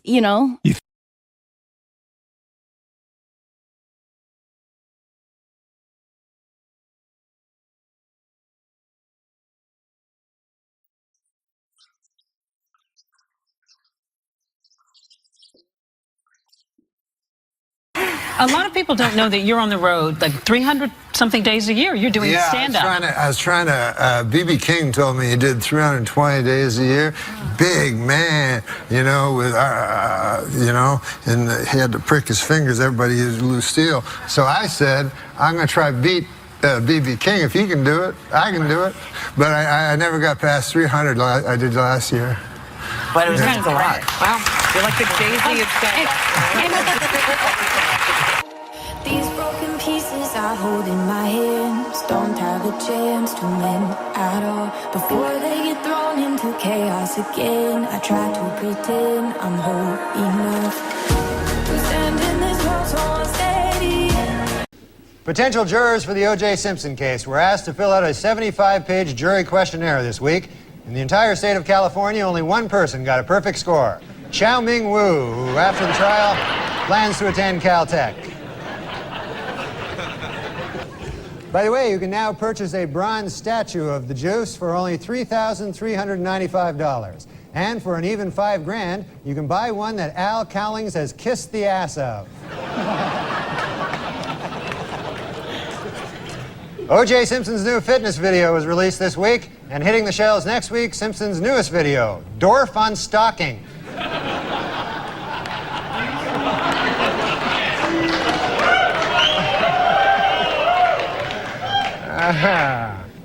The crowd is torn.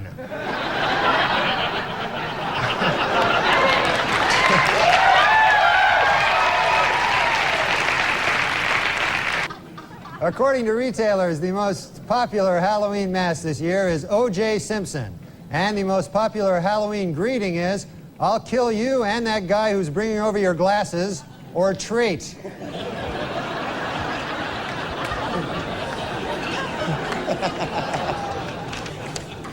And the Pope came out with a book this week, which contains a series of essays examining faith and morality in today's secular world and the changing role of the Catholic Church as it approaches the 21st century. The book is entitled, God Himself Told Me That O.J. is Guilty.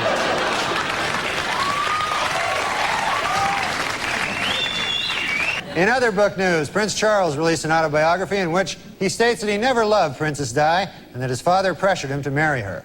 The book is entitled, Of Course O.J. Did It. I mean, come on.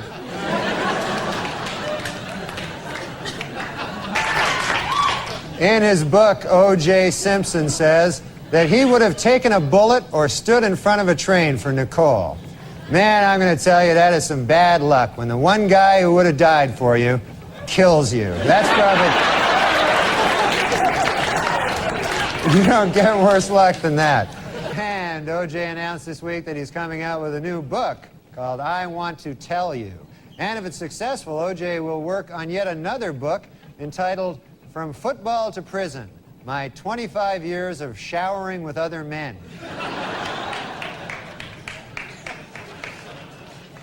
And finally, in honor of the 50th anniversary of their first publication, Random House will be releasing special commemorative issues of many Dr. Seuss classics. The first to hit the bookshelves will be Green Eggs and Ham and O.J. is Guilty. Judge Ito was interviewed this week by a local TV station in Los Angeles. Asked by the interviewer if it was appropriate for a supposedly impartial judge to be on TV with his case still pending, Ito said, "Maybe not, but how appropriate is it to kill your ex-wife?"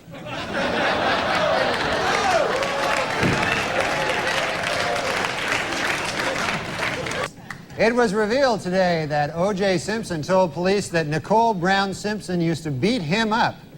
He also claimed that she and Ron Goldman killed him.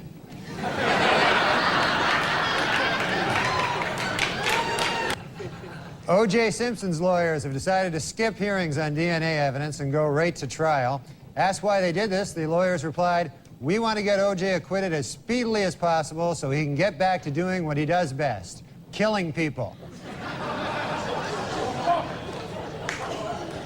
Well, let's get to O.J. O.J. Simpson's lawyers say they don't want the families of Nicole Brown and Ronald Goldman in the courtroom during the trial. They're afraid the presence of the family members will just remind O.J. of how much more killing he still has to do.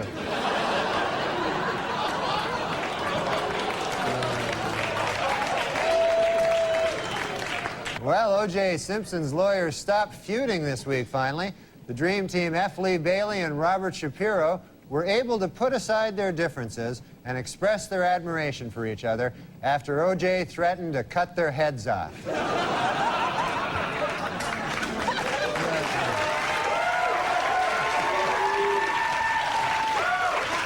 According to the National Transportation Safety Board, sleepy truckers are responsible for 1,000 deaths a year.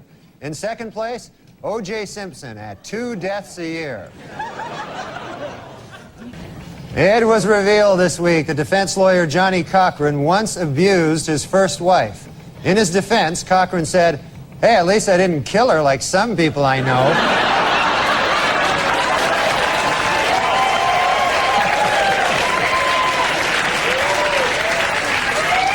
Tomorrow, Judge Lance Ito will take O.J. and the jury on a tour of the now famous crime scene. For the jury, it will be their first look at the actual location. Of course, for O.J., it will be just a case of been there, done that. Judge Lance Ito was happy with the jurors' field trip to the crime scene last week. It went off without a hitch, said Ito. Not one murder. O.J.'s pal Al Cowlings now has a 1-900 number. For $2.99 a minute, Cowlings will tell callers that O.J. is innocent. And for $3.99 a minute, he'll try to do it without laughing.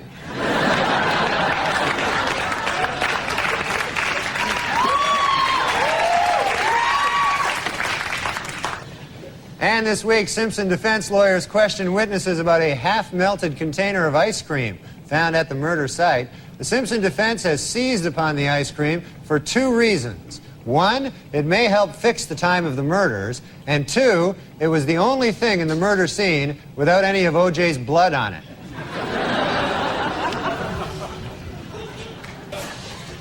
To illustrate the point that their client is running out of money to defend himself, O.J. Simpson's lawyer said this week that if he had to do it over again, after killing his victims, O.J. would now rob them as well.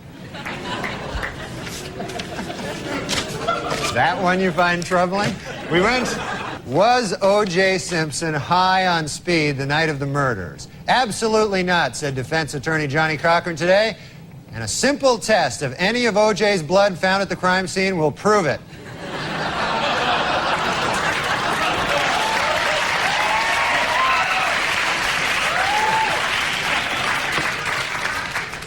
And O.J. pal Al Cowling said this week that in looking for the truth in the O.J. Simpson case, he sometimes talks to a picture of Nicole Brown Simpson, something that in the past would have gotten him killed by O.J. F. Lee Bailey said this week that if the defense only knew what Ron Goldman's last words were, they might be able to find the real killer. You know, if you ask me, Goldman's last words were probably, hey, you're O.J. Simpson.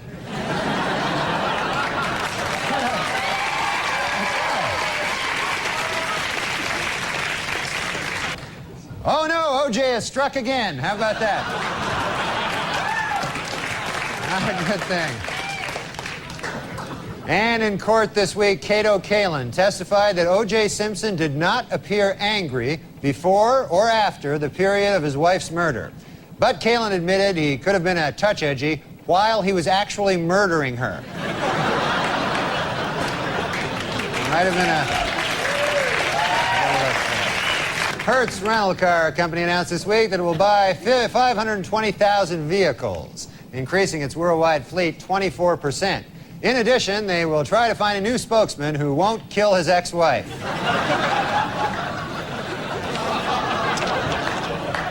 This week at the O.J. Simpson trial, the infamous bloody glove was finally introduced into evidence, and O.J. didn't help his case any by blurting out, "There it is, I've been looking all over for that thing."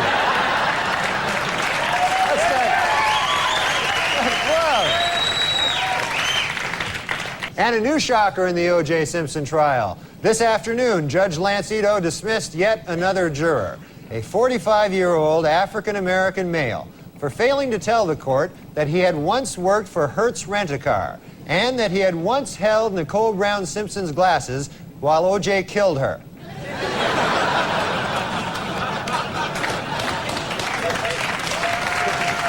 Dismissed Simpson juror Jeanette Harris revealed in interviews this week that the jury is torn by dissension and is already divided into two camps, those who think he is guilty and those who are really, really stupid.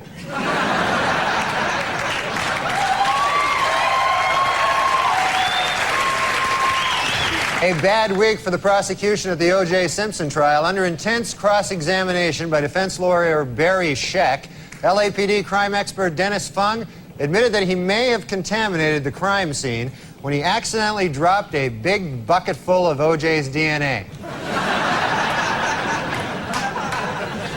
Our top story tonight, this week in the O.J. Simpson trial.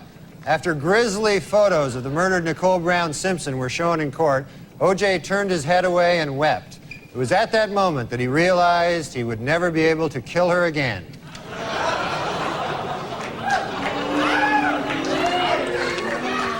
Well, in a questionable move by the defense team this week, O.J. Simpson demonstrated how to stab two people at the same time.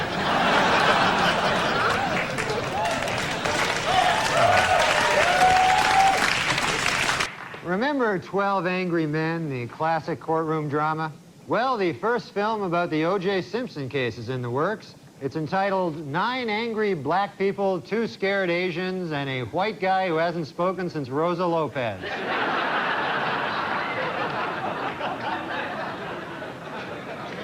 Testimony during the final week provided some spellbinding moments. In a brilliant move during closing arguments, Simpson attorney Johnny Cochran put on the knit cap prosecutors say O.J. wore the night he committed the murders. Although O.J. may have hurt his case when he suddenly blurted out, hey, easy with that. That's my lucky stabbing hat.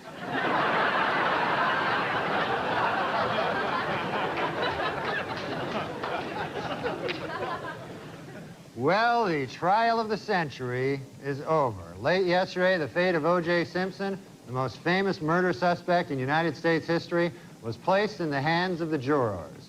They must now decide whether to free him or get all their heads cut off. Maybe I had a bad time in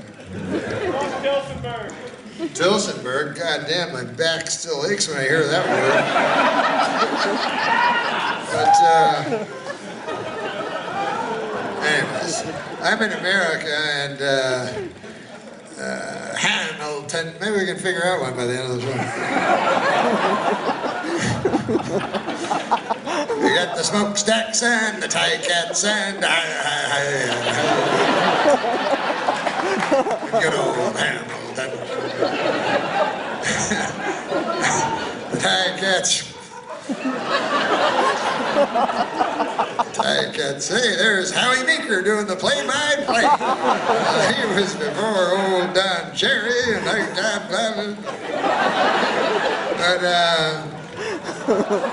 Howie Meeker, of course, would not do tie cats telecasts because that's not hockey. But listen, let's go to the prepared text. There's no prepared text. But I've written some words down on this piece of paper because Steve brings a goddamn fucking computer out. And then he got me nervous. I'm like, what if I forget everything? I don't know, computers, listen.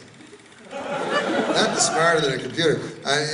You see where they played Jeopardy against a computer? Did you see that fucking thing? And then, so it's a computer, right? His name's Watson. He goes by the name of Watson. Anyways, so he plays two human beings, and then everybody's fucking surprised when the computer wins. I thought it was going to be that guy who worked at the hat factory. That guy seemed pretty smart.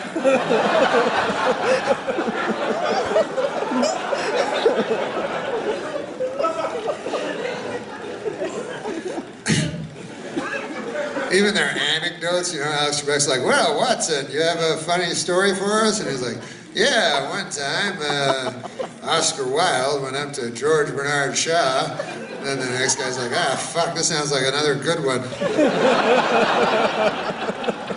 I was going to tell my one about that fellow that took the wrong hat that day. You can't be no fucking computer. What do you... They know everything in the world. Dirty stuff on the computer, like computer pornography. I would advise you not to, on account of I don't know. I think it changes you. Fundamentally changes you. Because you're just a regular fella, and then you're fucking looking at this stuff, and then first, because I only got turned into it about a couple of years ago. I was late to the game, but I couldn't fucking believe what I was seeing.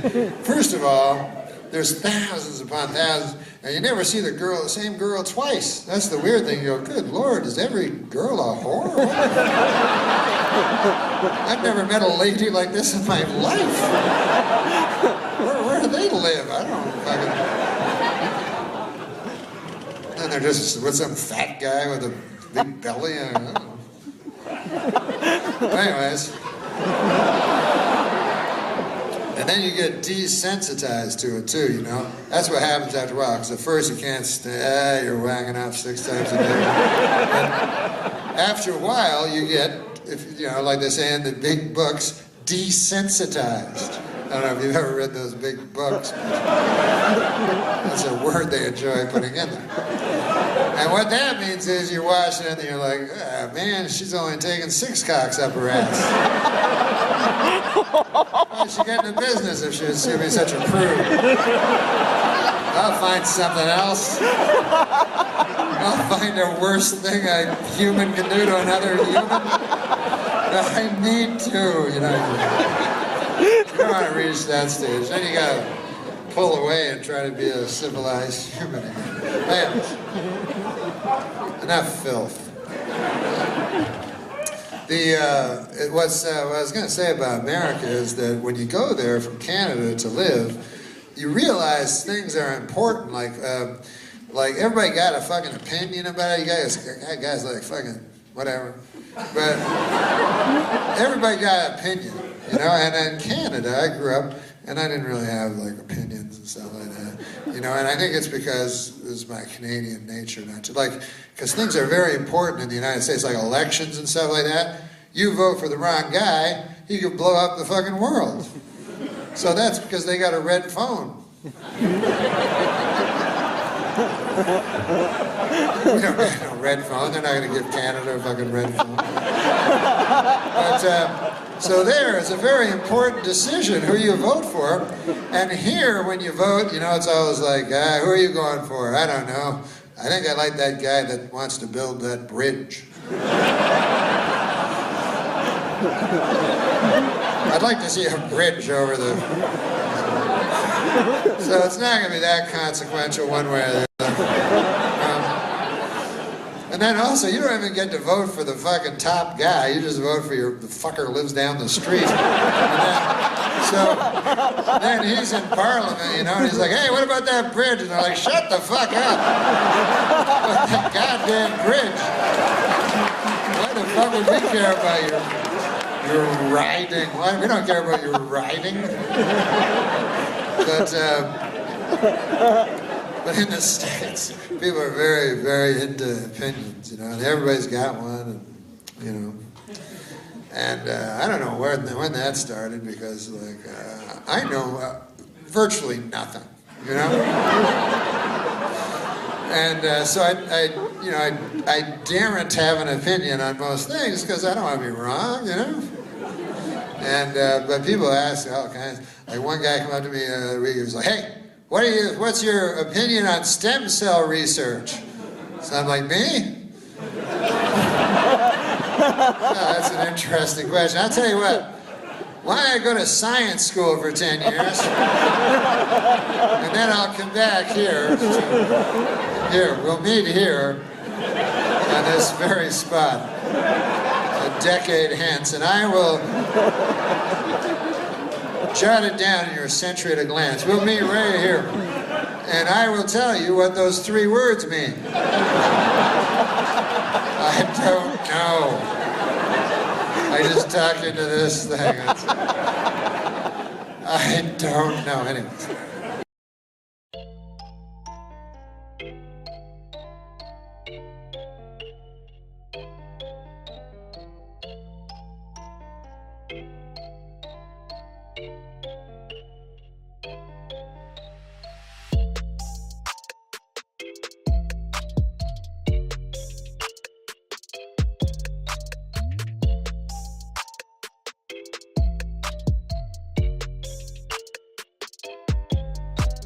Thanks so much for coming. Norm, people don't know this.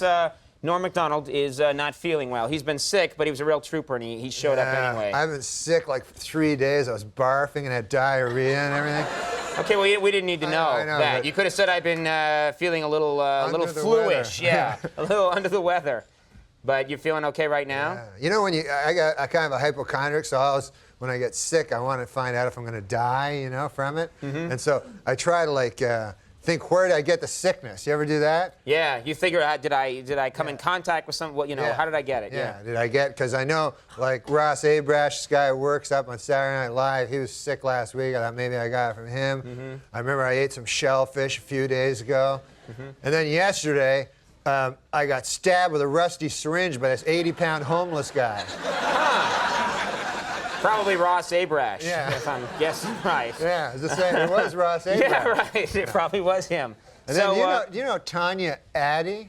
Who? She works on your show. I just talked to her. Yeah, I don't know that. I don't talk to people on my show. I deal with everyone through lawyers and intermediaries. Oh, my Lord. I'm like Elvis in like 1976. I'm in a room with the shades drawn, eating a lot of peanut butter, shooting out TV sets. Holy Lord. Yeah. Yeah.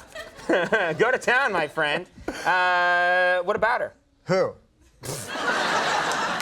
You are feeling a little unwell, aren't you? I just wanted to see if you remember her name. Sure. What? Yeah. I just told you. Yeah, Tanya. Yeah, Tanya, what's her last name? Oh, come on, we got to get the show going. Now. But she was telling me, this is interesting, she was telling me that, you know that movie, The Elephant Man? Yeah. We were just talking about it backstage, and I always thought it was a stupid movie, and she said it's a really good movie, and I said the stupidest thing in it is because, you know that part where the guy says, I am a human. I am not an elephant. I am a human being. I'm not a monster, I think. Whatever. I'm a human. And I'm not an animal. I'm a human being, yeah. Tanya just pointed that out to me, that it's I am not an animal. Right. Because I thought it was stupid. Like, the guy doesn't even hardly look like an elephant. So why would he You would be the worst movie critic in the world. You know, if you had your own movie criticism show and you came on and this whole movie sucked. He's not an oh, wait. Oh, I'm sorry. Forget what I said. Anyway, that has nothing to do with anything. It's just Tanya and I were talking backstage. Yeah. Tanya who? Quick. Addie. Right. See, I knew.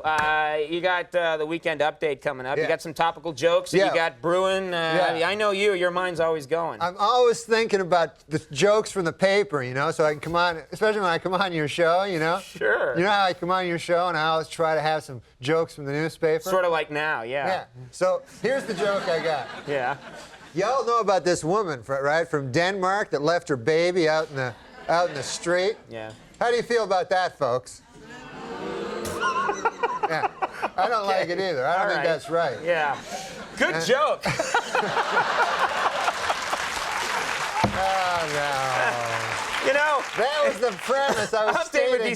Update would be so easy for you. It would be such a great gig if that's all you did. That's all I What do did. you think about that, Boo? Yeah, all right. And in another story, President Clinton hurt his knee. What do you think? Oh, too bad. Yeah, okay. No, the point of it is this. I have a joke about it. Okay. Because they got reunited today. Oh. It was in the newspaper, in the New York Post and the New York Daily News. And so I was thinking, now they're flying back to Denmark, and this crazy woman puts the baby out on the wing.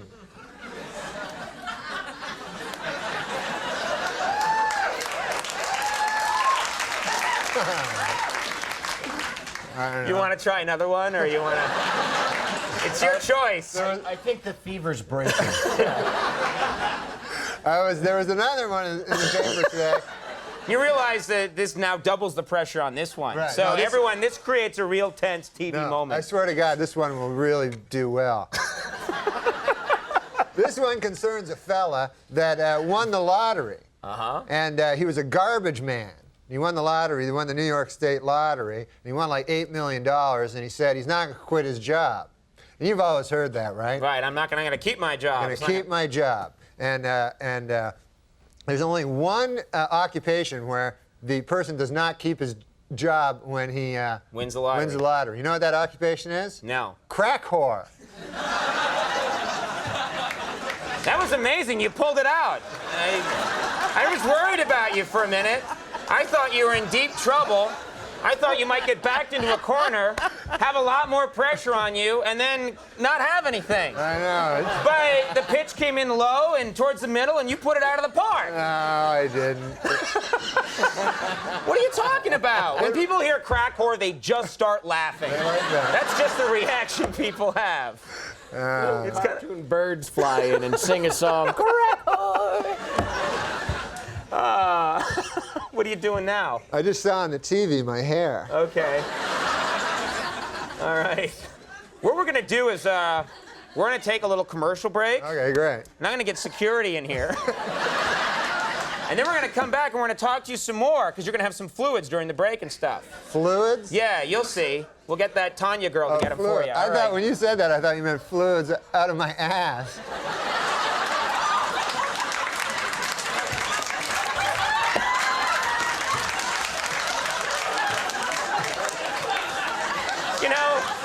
You know, a couple of times in the 4 years I've been doing this show, someone has stopped me just before I went to commercial to try one more joke. That was the most worthwhile of all this time. We'll take a break, everybody. We'll be right back. Everybody, we're with a rehydrated Norm MacDonald. How you doing? Good, man. You know, I'm over here, yeah. You did the White House Correspondents' Dinner. Oh, yeah, I didn't catch the whole thing. I caught, I think, the second half of your act. This is a big tradition in Washington. The president speaks, and then they get a comedian to speak. Yeah. And you did a great job. You were really funny. They have the president comes up and talks, and he has a lot of fun. He does jokes, you know. I didn't know that. I thought he'd just talk about the country and stuff like that. But he does jokes. Yeah. And then he kills, you know, he does great because he's the president, you know? And then you have to go on after him, after the president. See, I did it one year, and I was the last guy, I think, who got to do it. I went first, and then the president spoke about issues and stuff, and it's much better that way. Yeah. But you had to follow him. You had to follow the president, you know, and that's not good, you know? You ever hear that? There's an old show business maxim: never follow the leader of the free world. You know? I know that one, yeah. I can't even follow Carrot Top, you know? Now I'm trying to follow this character, you know? You know, we have a photo of Carrot Top always on the ready.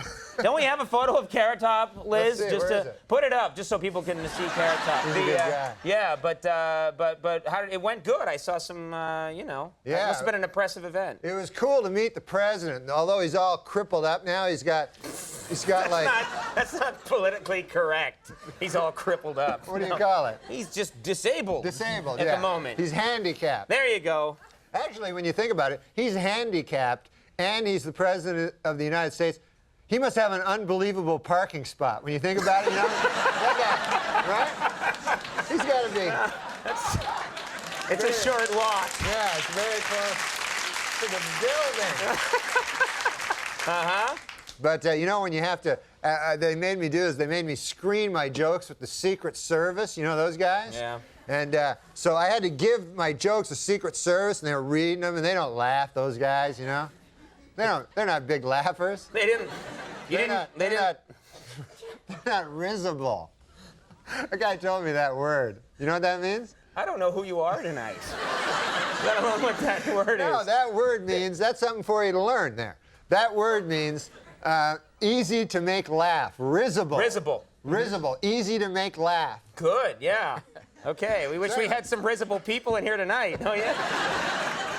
So. Let's pack the audience with some risible people. No, I don't blame them. No, not at all. Why should you blame them?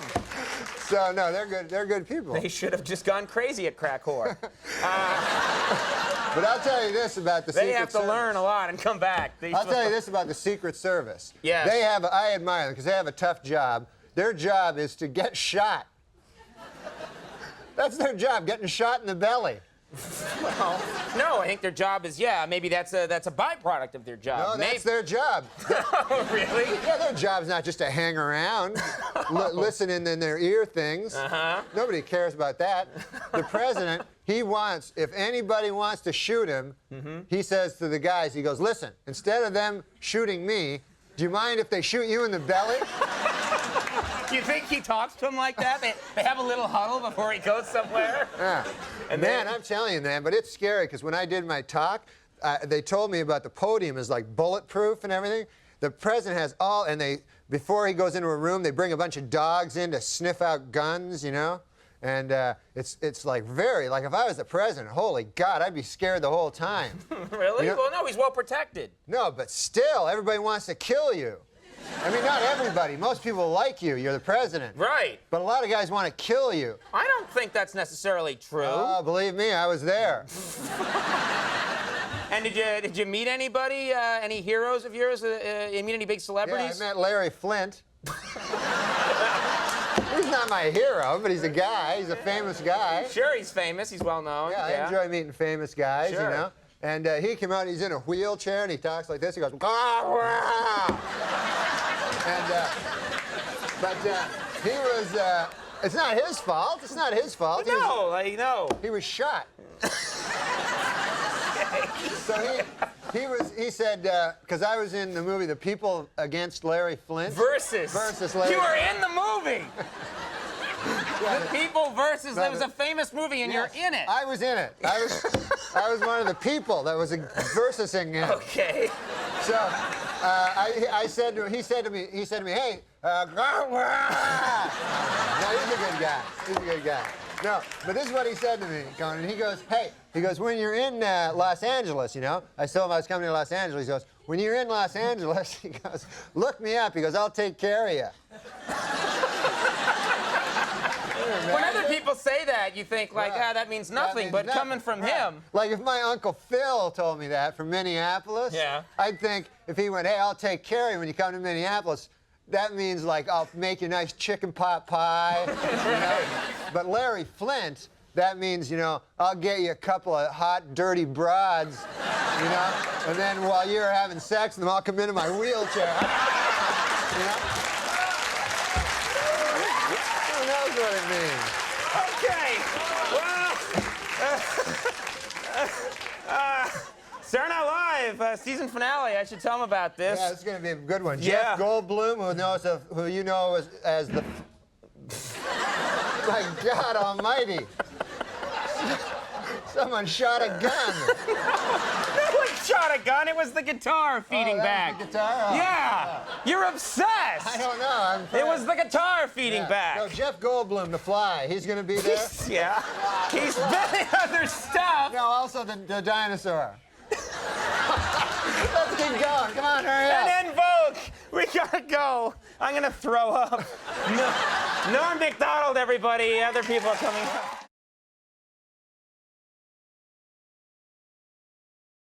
up. Norm, I'm sleeping with your wife.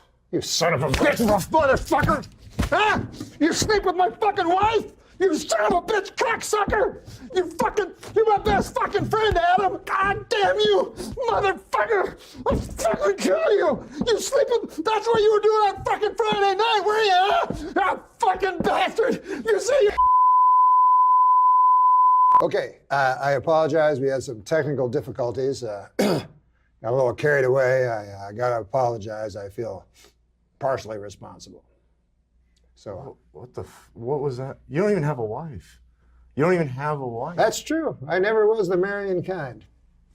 Okay, we're ready to pull the classic vodka and funnel prank.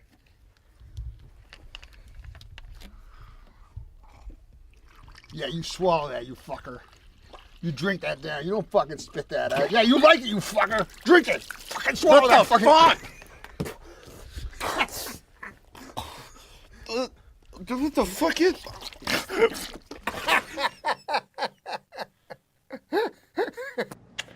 Adam Egat. Yeah? Would you come in, please? What's up? How'd it go? I just wanted to compliment you.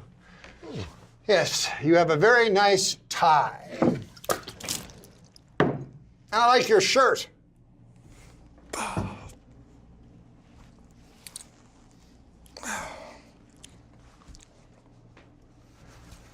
Louisville Slugger. Oh, God. You see, I care enough to use a brand name. That's right, Dandy. Why don't you just say Brand X, you bum? It's called authenticity. Right, you're not worth a bent penny, you damn drunkard. Just gotta do something, though. Okay. What? You have like somewhere to be? Or? No, I just gotta do something. Oh, no! Oh, good Christ almighty! That is a lot of pain! Oh, God, you're kicking me in the belly! Why? Oh, please stop! Okay, fair enough. Just don't kick me in the face. Some fellas are blessed. Adam Egat, where have you been? Turns out, in a jiffy, the wig came off. He could have, by the way, why the hell did it take you so long? I had to talk to Gala for 10 minutes. You get...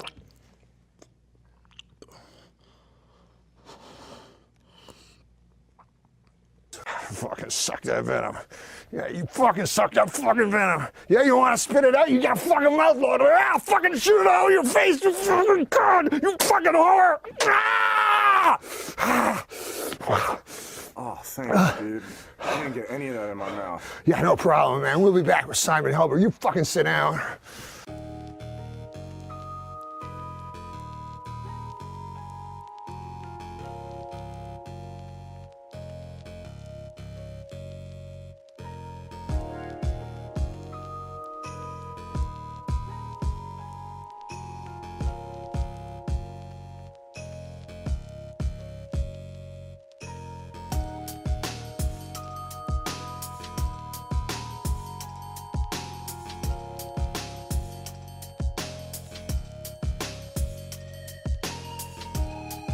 After numerous requests, the National Institute of Health has finally granted funds to the University of New Mexico in order to test mice for the deadly hantavirus.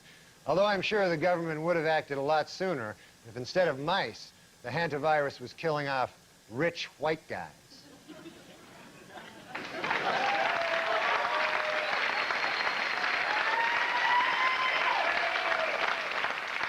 And in Brunswick, Maine, an outbreak of the deadly canine parvovirus has led to the local Humane Society killing many of its dogs. Gee, I wonder if the Humane Society would kill off victims of canine parvo if instead of dogs, they were rich old white guys.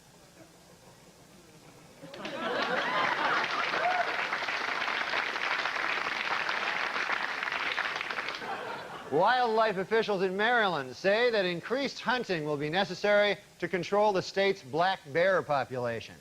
Gee, I wonder if hunting would be the answer if instead of overpopulation of black bears, there were an overpopulation of rich old white men. Yeah. Yeah. Then I wonder. I feel that connection when you touch my body. I know you are something, and I can't ignore it. My friends tell me if I wanna go to the game, but we'll do my days like. This is cool. So the news, we're going to talk about the news. Right. So we have business news. Facebook founder Mark Zuckerberg is facing a $1 billion tax bill this year. Now that's he pays $1 billion in taxes. In tax. That's a lot of money. Good problem to have, right, Tom? That's not bad. God damn. Absolutely. $1 billion. $1 billion. That's more than my dad made in his lifetime. Yeah. Unbelievable. This guy's carping about that. How old is this guy? I don't know. I think he's in his mid-20s, maybe. I have to look that up. And most of these, I feel these rich kids are unknown. Yeah. You know what I mean? Like he's known because of that movie. Yeah. But I think most of them. I think that these super billionaire guys keep themselves unknown, so we don't find out and go to their house. Oh yeah. He's probably not the real. You know, he's just sort of like the. You know, there's much bigger billionaires. You think there's bigger guys? I think they're living on an island somewhere. Yeah. They're just running everything. Because when you hear about it, how much money the richest guys have. Yeah. Nobody. I mean, I know Sandler. He doesn't have nearly that much money. You know what I mean? And he's the richest guy, and he's super rich. Yeah, if you had, you know, you probably don't want to make a big show. No. Yeah, they probably have the cure for cancer. They're probably selling all the. You know, all the drugs that we're all taking, all the drugs, they're selling all that stuff. They got all the cures. They're living on an island. Some of them are those are the mother that fucking introduced crack into my neighborhood last month. You have a crack problem? Well, now I do, because those introduced crack into the neighborhood. Really? And what they don't tell you about crack is, god damn, it's good. Yeah. Unfortunately, the radio station launched the day after Princess Diana died, so it was it wasn't quite the sort of fanfare and celebration. A bit like when Farrah Fawcett died, and then it was usurped by Michael Jackson. Somebody told me the Queen murdered her. Yes, she did. Yeah. Yes, that's well known in England. Yeah, I'd like to apologise to the Queen. According to an obscure 14th century law, British Army Captain James Hewitt could be hanged for having an affair with Princess Diana. The punishment for having sex with Princess Diana is death. The punishment for having sex with Princess Anne is having sex with Princess Anne. In other book news, Prince Charles released an autobiography in which he states that he never loved Princess Di and that his father pressured him to marry her. The book is entitled, Of Course O.J. Did It. I mean, come on. Queen Elizabeth II visited Russia this week, becoming the first English monarch to set foot in the Soviet Union. The visit, which will last for 2 weeks, is expected to have absolutely no effect on anything whatsoever. New York City doorman Lenny Ladenhoff nearly fell over from shock when Princess Diana confided to him that she was feeling horny and invited him to drop by her hotel suite Thursday evening. Way to go, Lenny! Last week, Queen Elizabeth won 10 pounds in her country's national lottery. However, she has no plans to quit her job as Queen of England. Yeah, I knew. You think I didn't know? A blind man felt Princess Diana's face last week and said she is the prettiest woman I've ever seen. He then picked up a toilet plunger and said, "Thank you for this royal scepter. I shall treasure it always."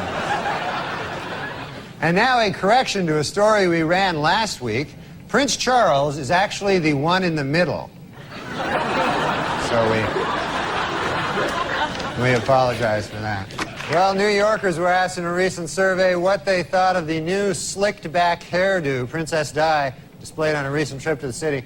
38% of New Yorkers approved, 45% disapproved, and 17% said, "You stopped me for this? Now I'm going to shoot you." Former British cavalry officer James Hewitt, who was Lady Diana's secret lover, says he will never, ever disclose the contents of more than 100 love letters that she sent to him. This, according to Hewitt's new book, I Banged a Princess.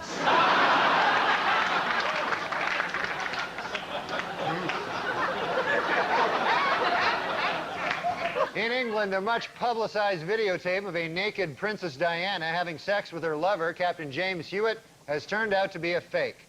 But on the bright side, it's still a video of two naked people having sex. The Franklin Mint has announced plans to market a Princess Diana porcelain doll. And the timing of the move has made some people very unhappy. Critics charge that the doll is in poor taste, and they're even more upset about the Franklin Mint's other new offering, porcelain landmines.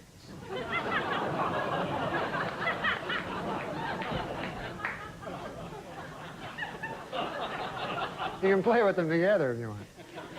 A Tampa businesswoman who bought several of Princess Diana's gowns as a collector is now putting them on display to raise money for charity. However, her method of display is being described by many as inappropriate.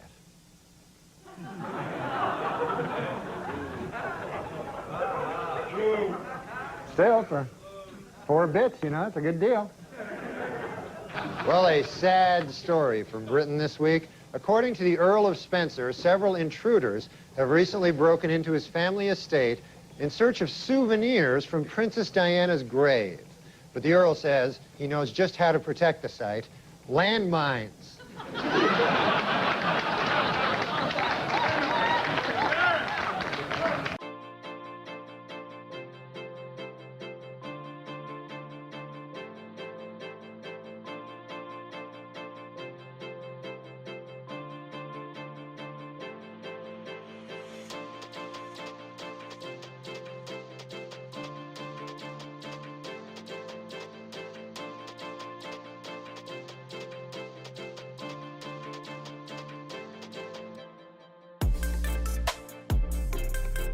I use my time you know what I do? I do a lot of charity work for things that people, I don't like arguing with people, you know, when they have another opinion than me.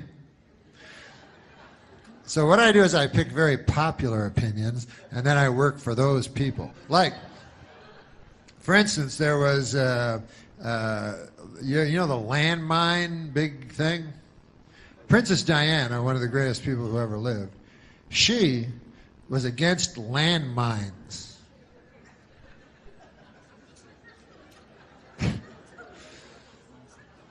So tragically she died, you know, before her landmine crusade really got rolling, you know. And of course it was a terrible tragedy and everything like that. And then she died, and hey, how about this? Remember when she died, and then Elton John wrote that song for her, but it was the same song that he wrote for Marilyn Monroe? That seems like kind of a jip.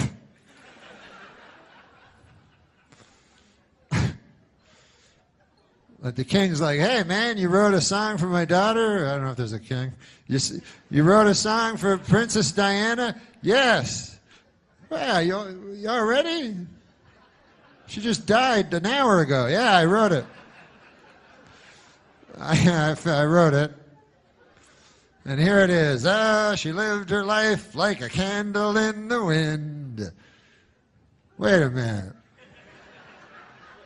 It sounds like that song you wrote about Marilyn Monroe.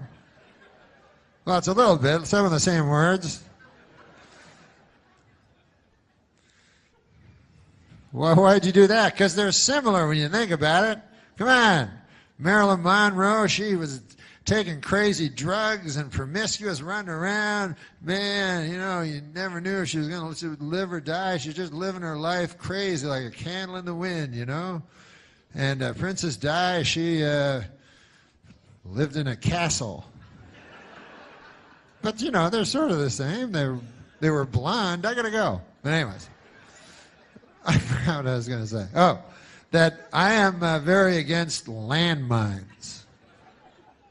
So I will go and I will make, I'll go to protests, you know, and I'll have a big sign that says, no more landmines. Because if you don't know about landmines, hey, you're educating me about stuff tonight. I'll educate you a little about landmines, you know, because there's many different causes, you know.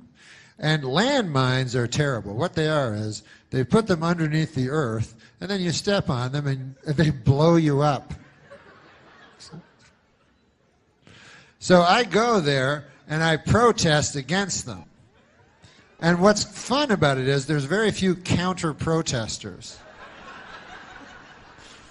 You know, there's a couple of guys out there, but clearly these guys are in the pocket of the, you know, big landmine companies in this country.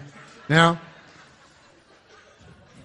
I don't mean to get all Bill Maher on you or anything, but if you think that the landmine companies in this country care about you, the little person, they don't care about you. They care about blowing you up when you're not expecting it. That's how they make their money. No. Norm MacDonald's here, ladies and gentlemen. Norm, how you feeling? I'm not a guest, though. It's like it's on The View and like.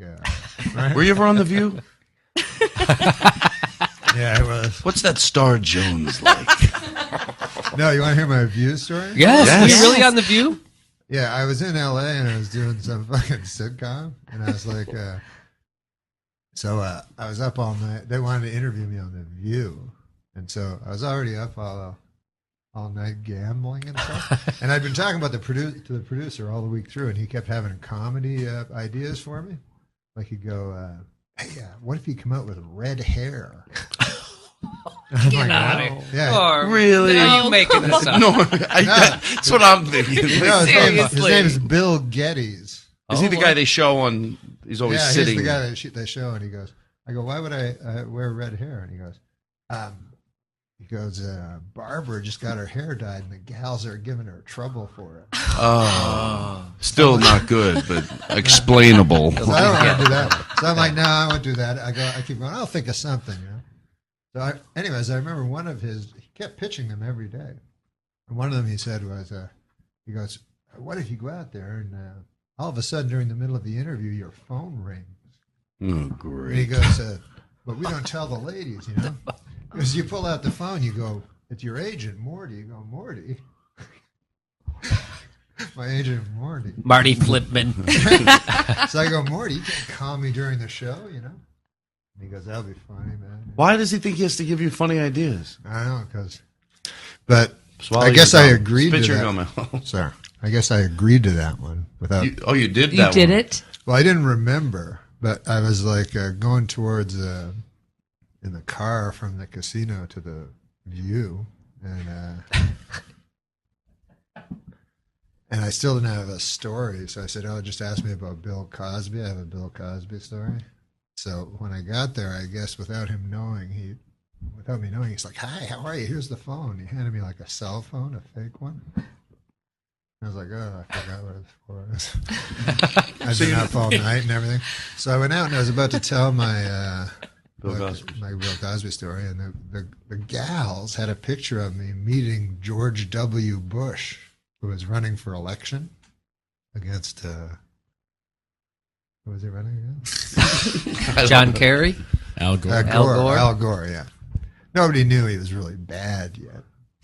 So, but anyways, you mean George Bush? Yeah, I had a chance to meet him.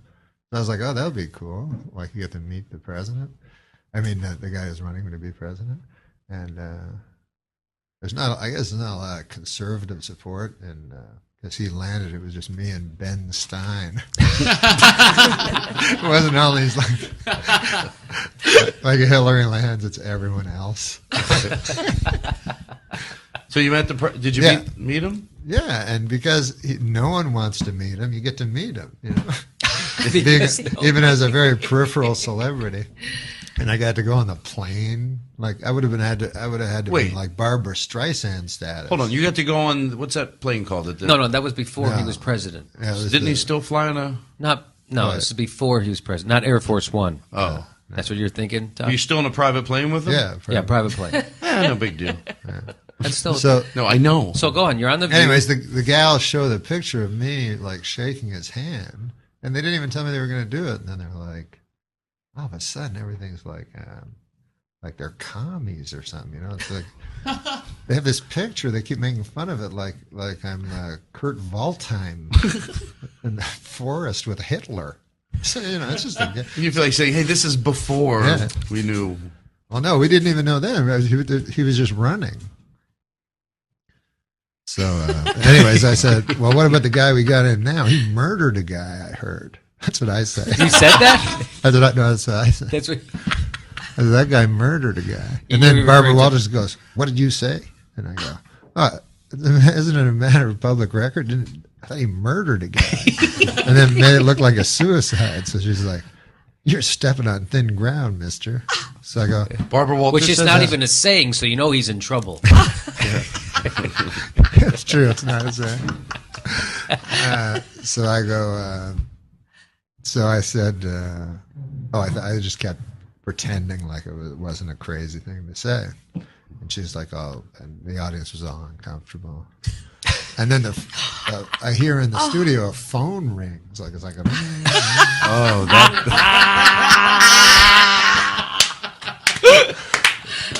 Oh God! Like it's the guy trying to help it out, but it's at a bad time. So I pick up the phone. I go, "Hey, Morty." I go, "What are you doing?" You know, the girl's like, "Huh?" So then I go, "I don't know." I go, "That Bill Geddes guy told me to take the fake phone out and pretend to talk to my agent Morty. He said it would be really funny." So then Barbara Walters goes, "You are one piece of work, mister." She goes, "Just tell your Bill Cosby story." Oh. So I go, "No, I can't tell it." At this point, when it's, are you getting nervous at all? I mean, don't you feel like you need to defend yourself? Fun. No, it was fun. You like that? Oh, it's so fun. It was crazy. I start sweating when that stuff I want to happens. see a tape of it. Yeah, I don't know. I can't get Probably it on to YouTube. Now, what part of that was I think fun? I must have it somewhere, right? Like, That's did a you fucking enjoy good tape. like exposing Barbara Walters, or It was just fun seeing everyone like all this uncomfortable? It was fun when it was all crazy, and then when that phone rang, it was the funniest thing ever because it's the producer like. It's way gone. The audience is all like, he's talking about what? The president murdered a guy. Ring, ring, ring. He's like desperately. I'll save this. Yeah, but did Barbara Walters realize that it wasn't really your phone? Did she think you were lying, that it was Bill Geddes doing it? Did she think you were lying, you think? No. I think she, because I was just saying what happened, she got... But I didn't know any way out of it. I didn't want them to think that was my idea. Right. Like I ranted about the president, and then as part of a conceptual bit, pulled out a phone. I had to tell them it was Bill Geddes. Where did songs on the radio sounding fake? Prince and Genesis for better anyway.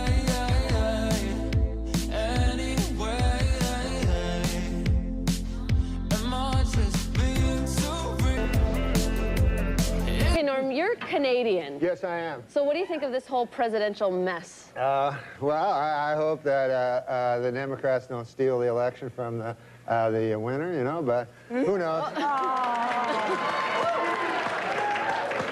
You like George Bush, don't you? I love George Bush, man. He's a good man, decent, you know, none of this. He's, he's not a liar, a crook, murderer, or anything like that. So it'd be good to get the. See, I think we should get the homicide out of the White House and get like a a fresh start, because we don't want any more murderers. I think we should just go on to the next question. Oh. Who are the murderers? Yeah. Oh, Clinton, he murdered a guy. Yeah, you know, we're not allowed to, you're not allowed to put out no accusations without That's a little darling. too far. That's the way it does work. Let's just go on to the next question. Yeah. This is not my week. What can I tell you? Oh, it's not mine either, and I'm being very nice, okay? Be a good boy. Now, Norm. Do you never hear that? No. Listen, No, we don't need I to don't talk want to get about into that. this, and I don't want to hear it, and this is not the place to make those accusations, and you're supposed to be funny. Let's get on to the next question. So get with it. There you go. This is a live show. Not for nothing, Norm, but you have been properly chastised by Barbara, so I'm now going to ask the next question. I thought it was a matter of record. Shut up! Shut up! Look, Okay. let me do this, okay? I'll tell you what's a matter of record. You will not be invited back if you don't shut up. All right, now. Let's talk football. All right, manslaughter. Let's talk football. Norm, did you ever hear the word? Oh, The phone is ringing. I certainly hope that's somebody calling to tell you to go home. Oh, no. Dude, you got a phone ringing. Oh. Answer the phone. Hello? Oh, yeah. Oh, no. The thing is this. There, you know Matt Strauss? Yeah, the producer. The producer, he told me it would be funny. He said, like, why don't you carry a cell phone on and then let it ring and then pretend like there's a guy on it? Is there anybody on it? No, it's a thing, pretend You thing. know what, Norm? You're a dead man. Here, you talk to him then. You know what, Barbara? You know what you said about rage and work? Give this man a plate of soup and tell him to shut up. Norm, All right, then. Let's see. Norm. What? Okay, listen, Norm, listen. Not only have you annoyed us, but I've read that you have actually annoyed one of your idols. Who is that? Oh, the great Bill Cosby. Yeah, what'd you do? Oh, my God, I love that guy. He's my hero, you know, just like you, maybe George or Bill Clinton would be your hero. I love. There's no stopping you, is there? No, you seem to like Bill Clinton. They really, and this man leads into our show on Friday night. I know. It's all right, his career's over after this anyway. Who cares? Go ahead, Norm. No, Bill Clinton, who's a great man, obviously. You know, everybody has their opinions, right? Are you moving along? No, You're Bill going to get to the point. Cosby. Bill Oh, Cosby. Cosby. Oh, God. Cosby. What's in that coffee? What are you drinking in there? Now, Bill Cosby is a great man, first of all. There has never been any accusations toward Bill Cosby about any... Will you just tell us what you did for Bill Cosby? Oh, I met him. I opened for him at a club, and he was a great man, you know. He's my hero of all time. You know how funny Bill Cosby is, Yeah, right? so I'll get to the point. I'm going past menopause. Make the point. Let's go. Not everything has a point. We are learning that, okay? All right, Norm, you want to finish the story, or shall I ask you the next thing? Well, the Bill Cosby thing is this. Dear God. I met Bill Cosby. We're all fans of Bill Cosby, right, Barbara? Yeah. What? Yes. Why don't we talk about the millionaire? Oh, yeah, you know what? Tonight, Norm and I... please. I like Bill Cosby. Let's talk about the millionaire. Norm MacDonald and I are on The Millionaire tonight. Oh, yeah. Well, tell him about that, how you thought he's dumb today. Where do you see him tonight?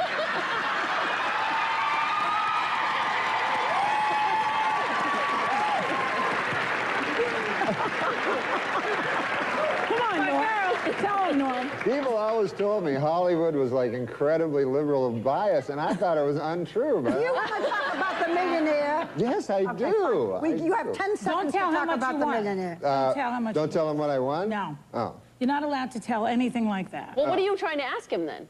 I don't know. Okay. He doesn't answer anything anyway. All right. Okay, so he's on The Millionaire tonight, and he's on Friday nights, and on Monday, his taxes will be audited. So he's on Friday nights at 9. He's on The Millionaire at 9. You can play along at home on Enhanced TV. You are a number. I have never met anything like you. We will be right back.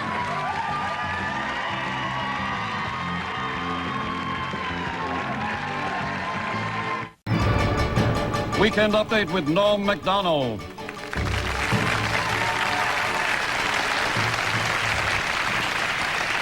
Thank you. I'm Norm MacDonald, and now the fake news. Yesterday, Simpson trial judge Lance Ito allowed that mystery envelope to be opened, and it appears Simpson may already have won $10 million. The first deaf Miss America, Heather Whitestone, was crowned last week in Atlantic City. Although completely deaf, she is an expert lip reader. Personally, I don't think she's that pretty, you know. Not my cup of tea. Well, David Hasselhoff is a huge rock star in Germany, where his latest album sold 5 million copies this week, which once again proves my theory: Germans love David Hasselhoff. Christy Brinkley told reporters this week that her marriage to Billy Joel was over long before their divorce. The key moment, she said, came when she realized that she was Christy Brinkley and that she was married to Billy Joel.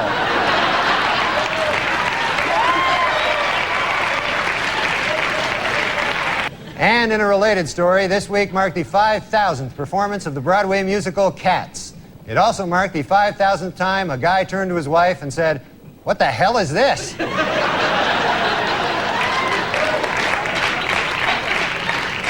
And finally, John Wayne Bobbitt is going to be an adult film star. He has been signed to play himself in the John Wayne Bobbitt story. The part of his severed penis will be portrayed by Pauly Shore. According to an obscure 14th century law, British Army Captain James Hewitt could be hanged for having an affair with Princess Diana. The punishment for having sex with Princess Diana is death. The punishment for having sex with Princess Anne is having sex with Princess Anne.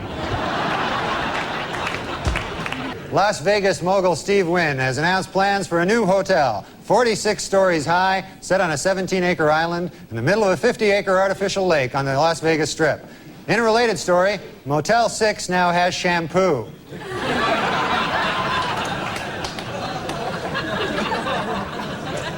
Well, a beef-flavored water for dog hit stores this week, and dogs are eagerly anticipating the arrival next month of the newest water flavor, other dogs' asses.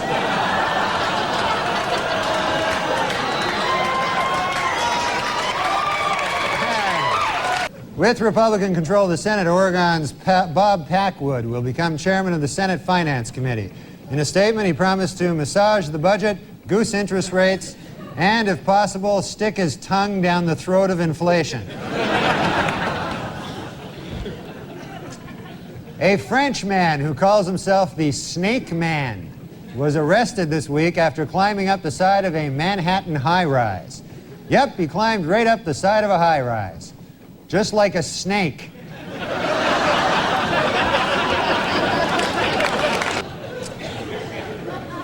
Dr. James Watts, a neurosurgeon who performed the first frontal lobotomy, died this week in Washington. If you recall, a lobotomy involves drilling holes in the skull and then inserting and rotating a knife to destroy brain cells. What a genius. He'll be missed.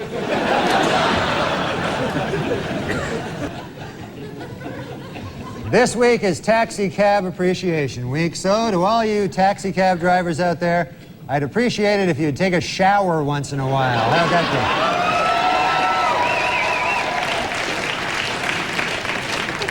be? A new hangover-free vodka is on the market. Yeah, the ads claim that the 80-proof vodka is so pure, it's virtually headache-free. But before you run out and buy it, remember, it causes massive anal bleeding.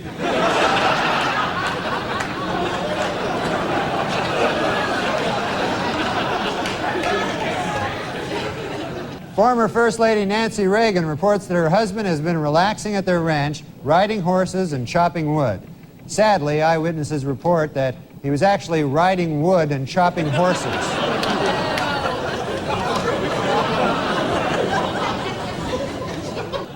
Ted Kennedy says now that he's won re-election, he can finally relax, get off that crazy diet, and really let himself go. Yeah, Ricky Lake, you know, she really is an animal lover, though. She has 3 cats, 2 dogs, and a big ass that follows her around everywhere. Well, there may be trouble in paradise. Lisa Marie Presley confirmed this week that she and Michael Jackson live in separate residences 50 miles away from each other. Lisa Marie was quoted as saying, "I guess being married to a homosexual pedophile wasn't such a great idea after all." Kenny G has a Christmas album out this year. Hey, happy birthday, Jesus. Hope you like crap.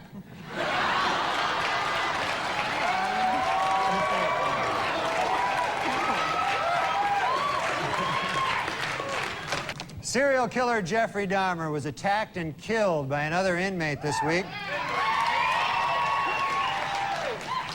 Just before the fight, Dahmer threatened, "Hey, don't mess with me, pal. I used to eat guys like you for breakfast."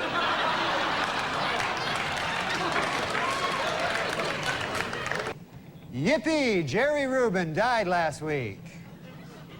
Oh, I'm sorry. That should read, Yippee! Jerry Rubin died last week. Sorry about that. I'm sorry. My mistake completely. I didn't read it right. And now it's time for Weekend Update's movie reviews. This week I saw Interview with the Vampire. And here's my review. Not gay enough.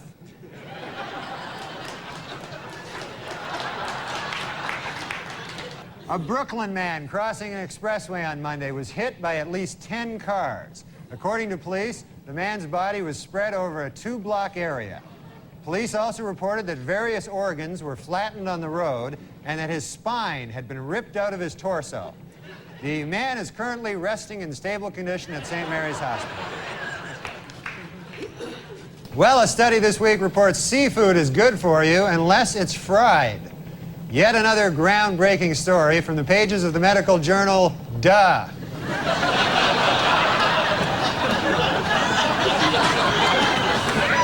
A new FBI study shows that for the first time, Americans are more likely to be killed by a stranger than a loved one or acquaintance. Their advice? Introduce yourself to as many people as possible. A sheepdog carrying $250,000 worth of cocaine in its stomach was found at JFK Airport earlier this week. A customs agent got suspicious when he saw 2 airline employees taking turns sniffing the dog's ass.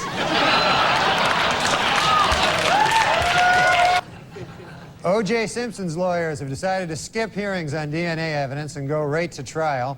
Asked why they did this, the lawyers replied, "We want to get O.J. acquitted as speedily as possible so he can get back to doing what he does best, killing people." There's a new 24-hour cable TV channel now. It's called Fish TV. The channel shows a giant aquarium of fish 24 hours a day, except from 2 a.m. to 3 a.m. when it shows the Byron Allen Show. In a survey this week, men said they preferred penis size to height. 62% of men said they'd rather be 5'2" with a 7-inch penis. 36% said they'd rather be 6'3" with a 3-inch penis. And the remaining 2% said they'd rather be 1'4" with a 300-inch penis.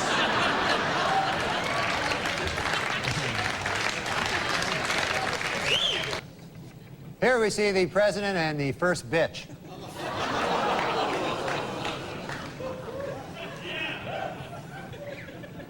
Hey, slow down, you bitch. Let me catch up.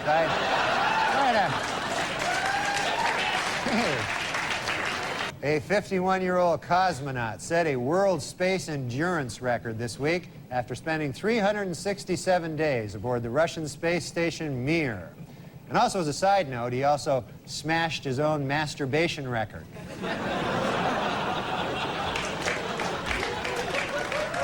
In Walnut Creek, California, anyone who turns in his gun can get free therapy.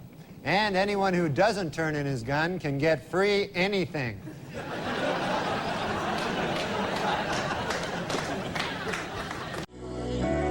Straight to the heart. I went a long time acting like I was broken apart by you.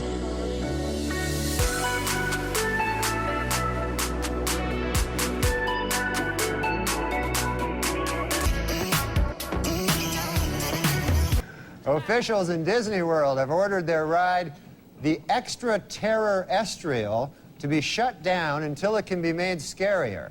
When the attraction reopens in 2 weeks, it will be exactly the same, but missing 6 bolts. The United Paramount Network's new show, Star Trek Voyager, finished in first place Monday night with a 14.7 rating. For those of you who don't know, 1 rating point is equal to 950,000 nerds. In his book, O.J. Simpson says that he would have taken a bullet or stood in front of a train for Nicole. Man, I'm going to tell you, that is some bad luck when the one guy who would have died for you kills you. That's probably... You don't get worse luck than that. Taco Bell this week introduced a new light menu, as well as a new slogan. Half the fat, but still tastes like crap. OJ's pal Al Cowlings now has a 1-900 number. For $2.99 a minute, Cowlings will tell callers that OJ is innocent. And for $3.99 a minute, he'll try to do it without laughing. And now a correction to a story we ran last week. Prince Charles is actually the one in the middle. So we apologize for that. 130 years after the Civil War, the state of Mississippi has finally voted to abolish slavery.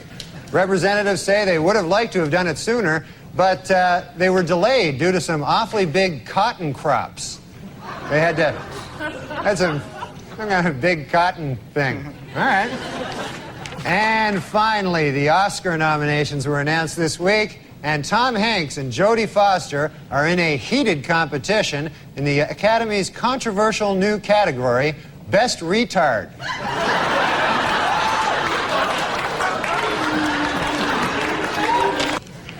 Well, there's good news this week from strife-torn Ireland, where a historic peace agreement has just been signed. Gee, I wonder if anyone will celebrate by drinking. New medical research shows that men and women have different food cravings, men preferring meat and women preferring sweets.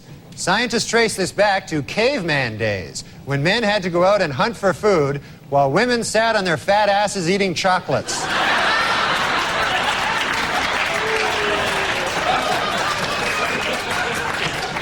Washington Power to some Mary Madeline and James Carville are expecting their first baby in July. No one knows if the baby will be a Democrat or a Republican, but doctors are sure of one thing. It will be weird looking.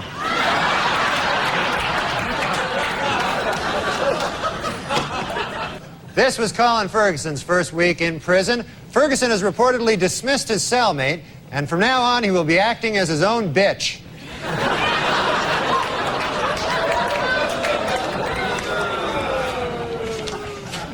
The richest girl in the world, billionaire Athena Onassis, celebrated her 10th birthday this week. What's it like to be the richest girl in the world? Well, to give you some idea, at the party, they had 2 cakes.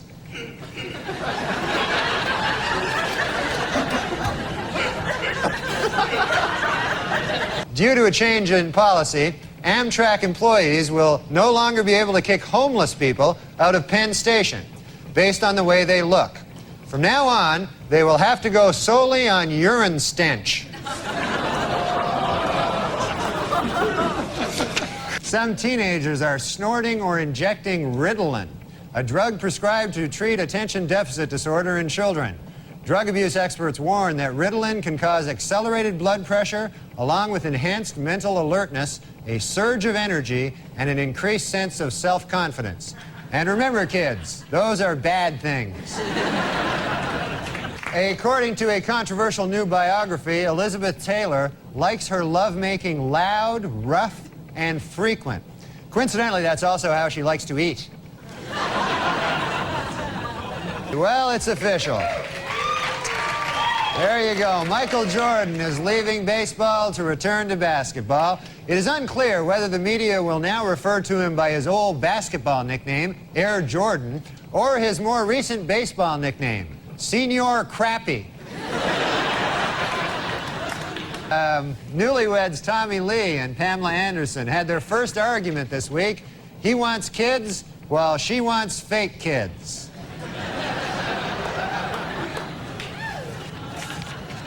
A new study says that people who quit smoking have healthier lungs. Yet another groundbreaking story from the pages of the medical journal, Duh.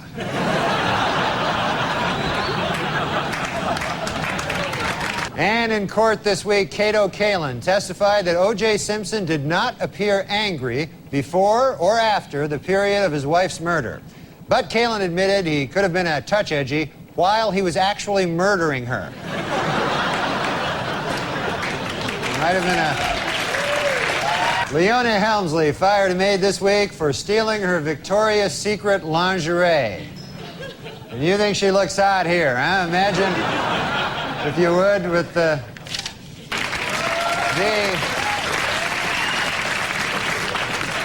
Hertz rental car company announced this week that it will buy 520,000 vehicles, increasing its worldwide fleet 24%. In addition, they will try to find a new spokesman who won't kill his ex-wife.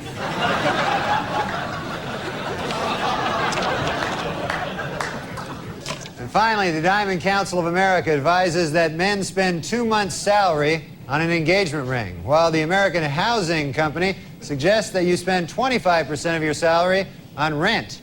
Interestingly, the U.S. Crack Association recommends that you spend all your salary on crack. In medical news this week, scientists report there may soon be a vaccine for drug addicts, which completely eliminates the craving for cocaine. They caution, however, that the vaccine is extremely dangerous, highly addictive, and costs $10,000 a gram. This week at the O.J. Simpson trial, the infamous bloody glove was finally introduced into evidence, and O.J. didn't help his case any by blurting out, "There it is, I've been looking all over for that thing."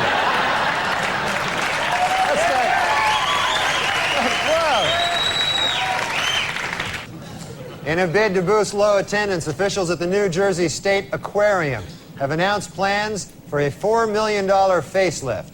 In addition, flashing neon signs will be placed outside the aquarium, stating that the fish are, quote, all nude all the time.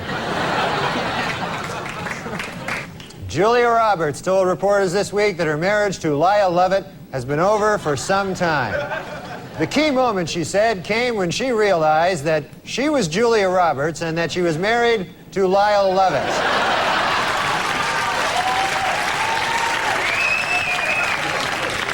Last week, Duchess of York Sarah Ferguson visited the Big Apple and showed off her 14-pound weight loss.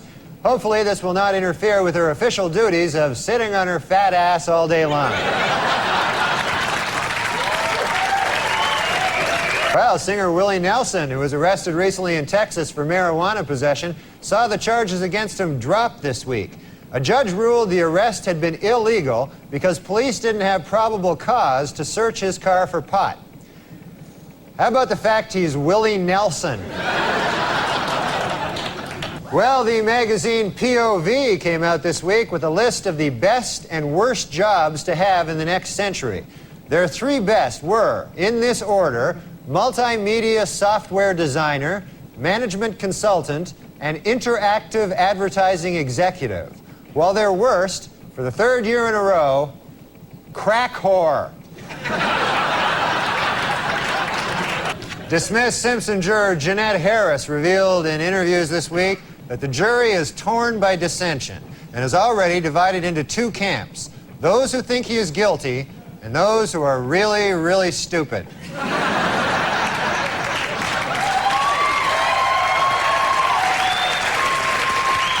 A Cambridge, Massachusetts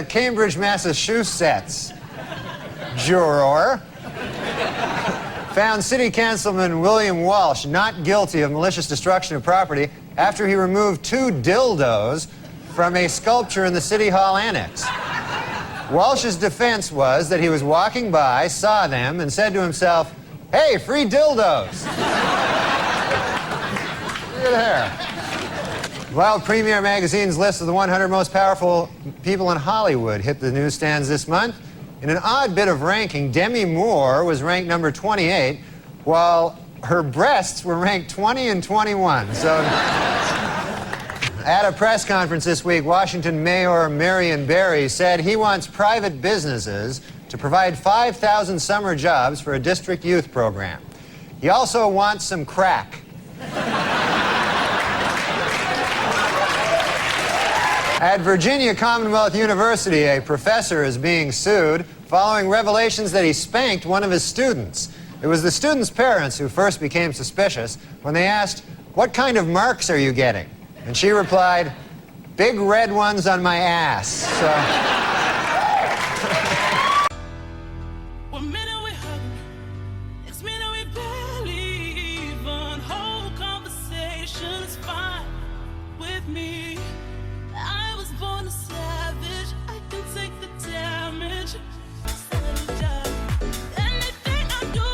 For the 5th year in a row, People magazine has named John F. Kennedy Jr. one of its 50 most beautiful people. Meanwhile,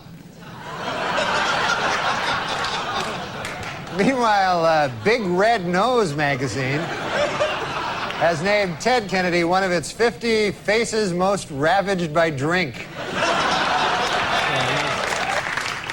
Well, in Buffalo, Wyoming, a truck jackknifed this week, spilling hundreds of sticks of dynamite on the I-90 interstate, though officials noted that there is absolutely no danger as long as you're protected by magic.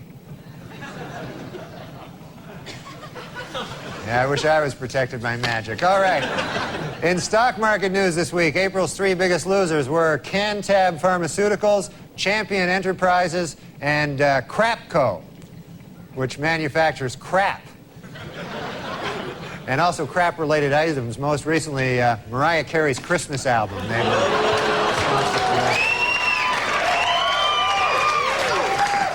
Due to expected cutbacks in funding for PBS's The Frugal Gourmet, has announced that he'll be changing his name to The Cheap Bastard.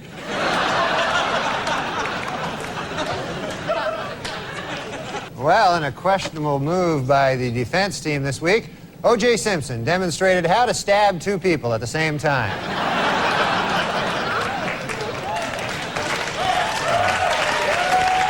Well, Gary Busey left the hospital this week after overdosing on cocaine last Friday. Doctors say Busey is okay and he should be back in the hospital in no time.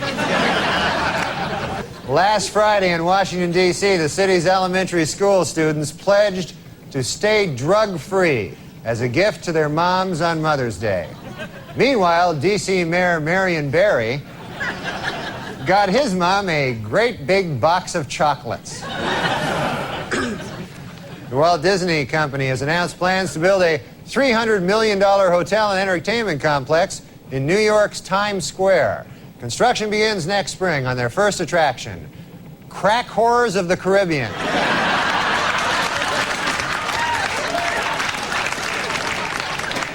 The American Academy of Pediatrics has released an updated list of unsafe baby products. Topping the list this year is the really, really, really, really high chair.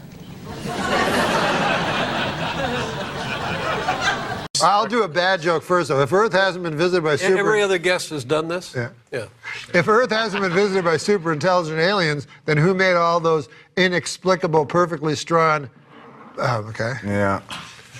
And then... I was once trapped on a desert island, and to be honest, the 5 albums I brought didn't help a goddamn thing. We write jokes. Right.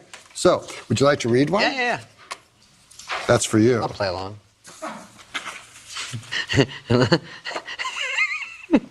A little louder. This one, I don't know in this era. They announced there's going to be another Twilight movie, and the little girl inside of me is really excited. Well, John has a reputation for being a bit of a swinger. Did you know instead of an umbilical cord, John was born with a bungee cord?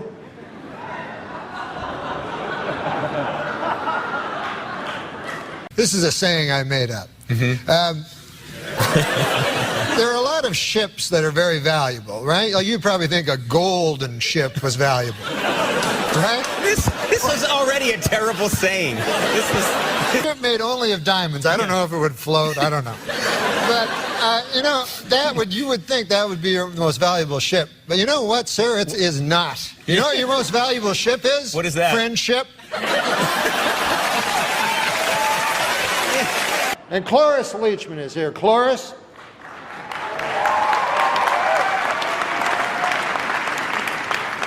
Cloris, if people say you're over the hill, don't believe them. Why, you'll never be over the hill, not in the car you drive.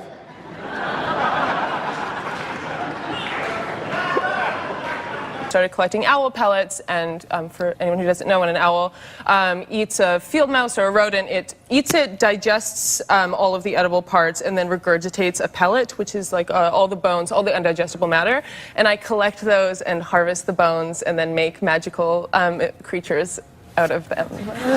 Well, that's fine with me about that owl. I don't give a hoot. Greg Giraldo is here. He has the grace of a swan, the wisdom of an owl, and the eye of an eagle. Ladies and gentlemen, this man is for the birds.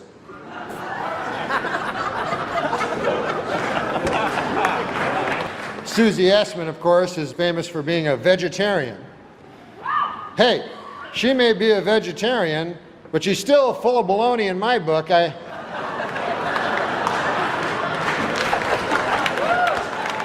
listen, I may not have book smarts, but you know what I have? Supermarket flyer smarts. You know where I got them? From reading a lot of supermarket flyers. That can't be one of the jokes, is it? Jesus. Dude. Did you ever think... I smell a mass firing. When you go to the men's room later, you'll see a sign that says, "Gentlemen, pay no heed, go right in."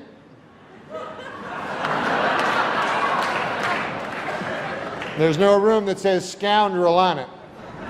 I made a bad business decision, Adam Egan. Started an online business. You know what I sold? Brick and mortar.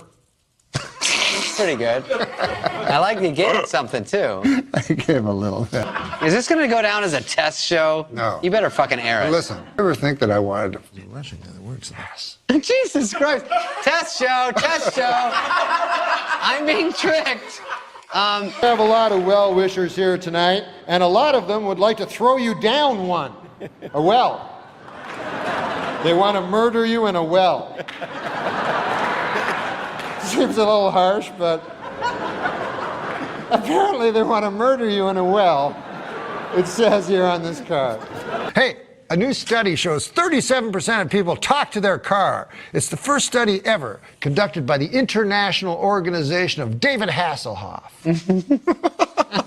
No, but Bob has a beautiful face, like a flower. Yeah, cauliflower.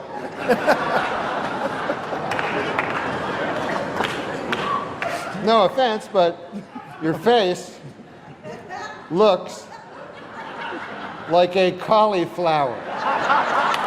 President of ESPN says he quit the network because he was being extorted over his cocaine use. Cocaine also explains fuck it. As you can see, he has wavy hair. It's waving goodbye on account he's going bald. Did you know every planet in our solar system is named after a god? I did not know that. Except Earth, which is named after all that stuff on the ground. Okay, can I keep this? You got it. I love this. No, I think that that Bob should join the Ku Klux Klan. And that's not because he's racist.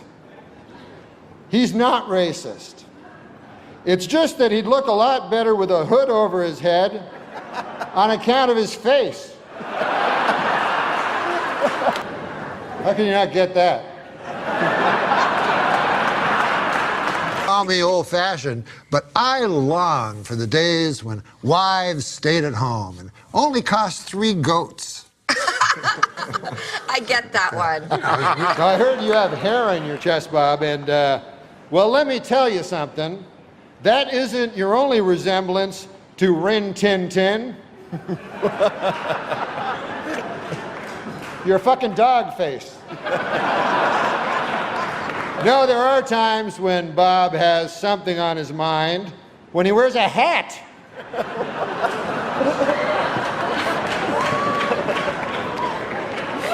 But no thoughts at all, just a hat. I don't want fancy things or fancy schmancy things. I don't even want fancy schmancy wancy things or fancy schmancy take a trip to Francie things. What I want is wasting your time and mine.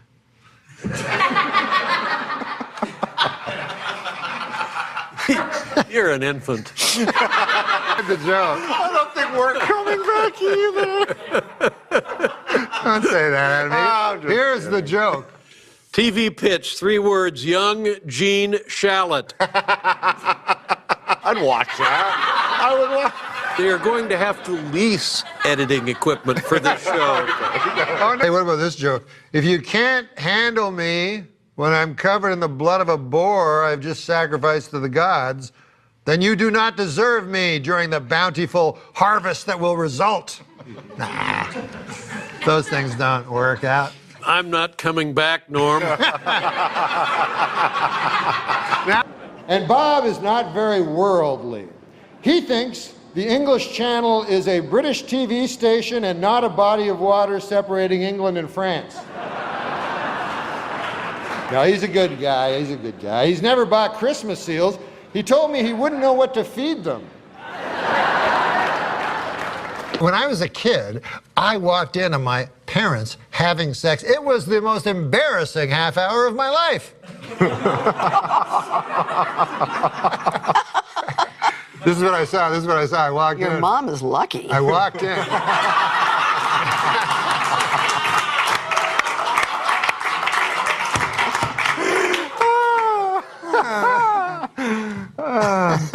I take after my father. I like my movies like I like my pasta. Meatballs, too.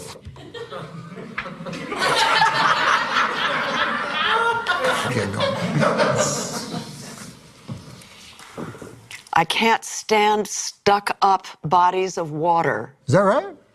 It's like, get over yourself, Lake Superior.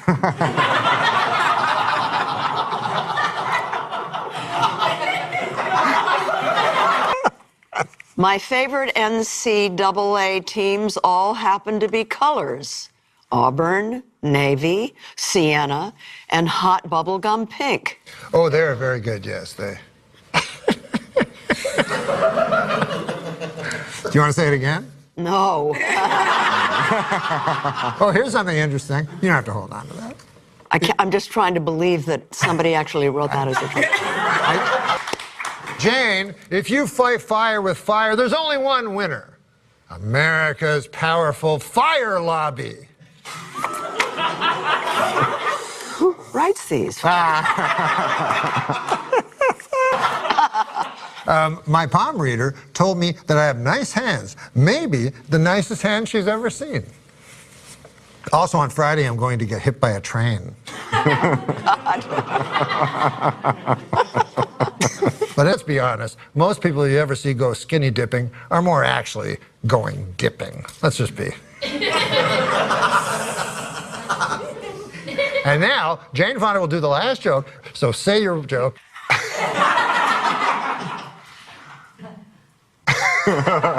If I could add one president to Mount Rushmore, it would be James Polk, because I'm interested to know what he looked like. What did he look like? I took him to a ball game, and he came toting a double-barreled shotgun. You remember that? I said, what the H is that for?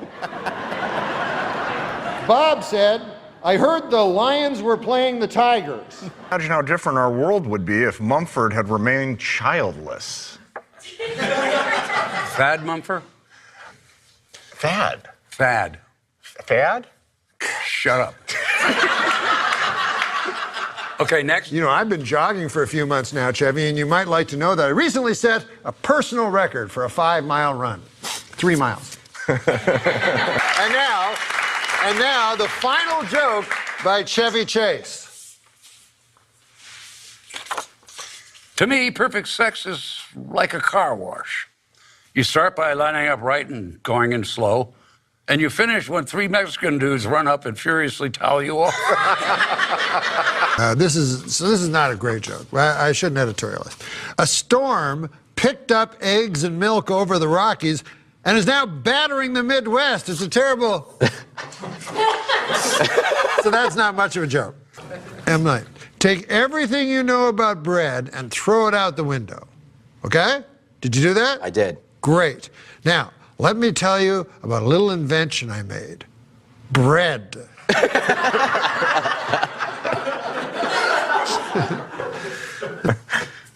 Now, I ain't saying she's a gold digger. You're not saying she's a gold digger. But she does have several shovels, picks, and panning sluices strapped to her burrow. Oh, well. She may, in fact, be a gold digger. That's pretty good. That's pretty good. Wearing glasses doesn't always make you smarter. For example, you must wear them on your face. I'm missing it. Right now, and just give everything to that one word, face. Okay. Wearing glasses doesn't always make you look smarter. For example, you must wear them on your face. No, nailed it. Is that good? That's very good. You know these donkey shows I feel down like that's a pity laugh. Definitely this area was a pity. That was a pity. That was a couple of genuine over there. Sure. Okay, here's the final joke. Final joke. The inside of the human body is more of a miracle than you'd first think. Even more of a miracle than you'd first think. Why is that? Since everything goes on in there in total darkness. Well, you never... What? Wait, no. Oh, cut it! That can't be the way we end. No.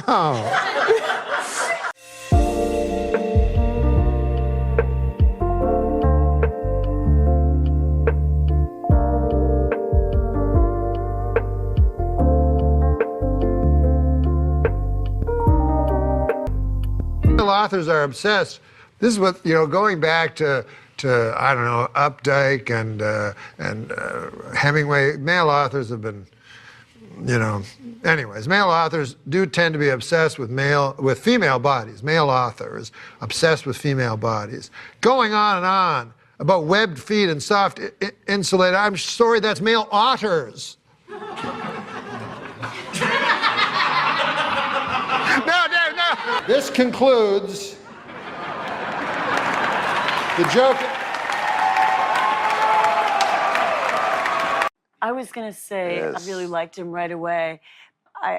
I just saw him, I felt like I understood him a different way, and I felt like deep down he was actually very, very shy, Oh, yeah. Right, don't you Very think? shy. And sweet. And so sweet, Yeah. so sensitive. I was saying, so when you lost your dad, Dave, and you were talking about that, I'm sure he really was like wanting to make you feel so good and so sweet and thoughtful, and probably thought deeply about that's how he would approach it. Molly, I was going to say before, I think in the last, 13, 14 years, he got, as you said, Conan, he was reading 4 or 5 books at a time, Russian literature. Mark Twain was his favorite author. He loved Adventures of Huckleberry Finn. But he got really into reading about God and Christianity. Oh, yeah. And really wanting to understand God. Where he's headed. Feeling maybe close to death. Yeah, or sure. thinking about death, but really, really wanting to understand God. Al Roker. I was saying, I saw him at the SNL 40th, and I didn't know he had cancer or anything, but I remember as soon as he saw me, he was like, "I love you, Molly." He blurted out right away. Yeah. And I think I was like, I just had a sense of like, I could feel that he had this kind of urgency to say exactly what was on his mind in the moment. Right. Because maybe he'll never have that moment again. And I was like, oh, something's different with Norm.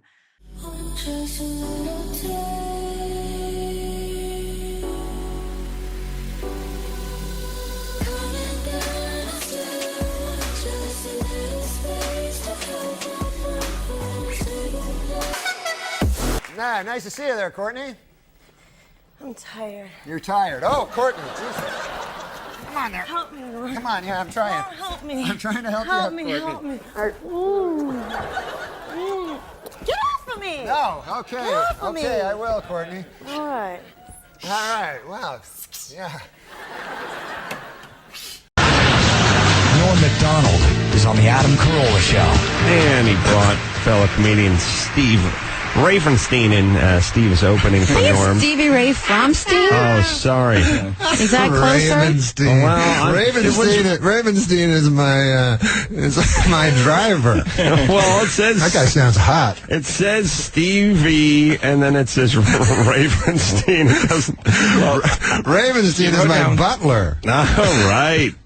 What the hell kind of name is Stevie Ray for a white guy anyway? Ever since Vaughn died. Explain yourself, Fromstein. No, one time I was with him and a guy almost beat him up.